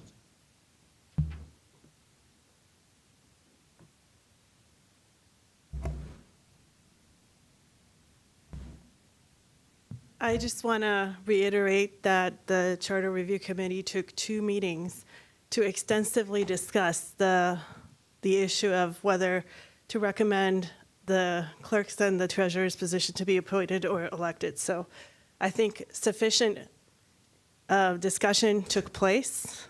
Members of the commission or the Charter Review Committee voted. We had public input.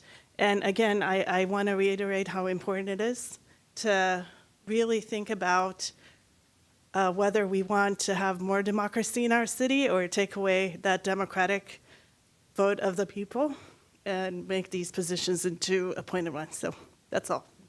Thank you. Understood. Chair, we do have one more speaker, Beth Brooks. Understood. You have 3 minutes. I just wanted to mention that because Susan had told me that La Cañada has appointed treasurers and treasurer and city clerk. And I think that if you do reconsider it, because I think Paul made a great case, and especially, like I said, as running for an elected position, I think it would behoove you to actually make this an appointed position. But to sort of look into that, I can look into it, and I can send you information. I can contact La Cañada, whatever you would like. So at least you have some sort of a context of why did they make that decision? Was it always like that?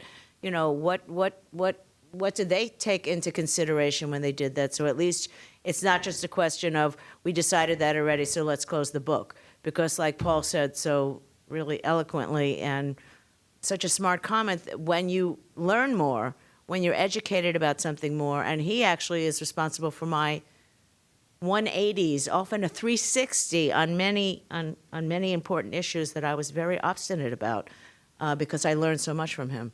So I believe that I think it would be something that would be very important, and this could give you some information. And if you want me to do that, I'll be happy to do that for you. Thank you. Thank you. Okay. So there's a motion and a second. Roll call vote. Let's clarify again. This is a motion to put on the next agenda a vote on reconsidering the prior recommendation. Committee members Durham, Flower, Aye. Garibian, No. Hartunian, Aye. Karapetian, Yes. Monassarian, Meek, No. Megardician, Miller, No. Povolitis, Smith, No. and you. No. All right, motion fails.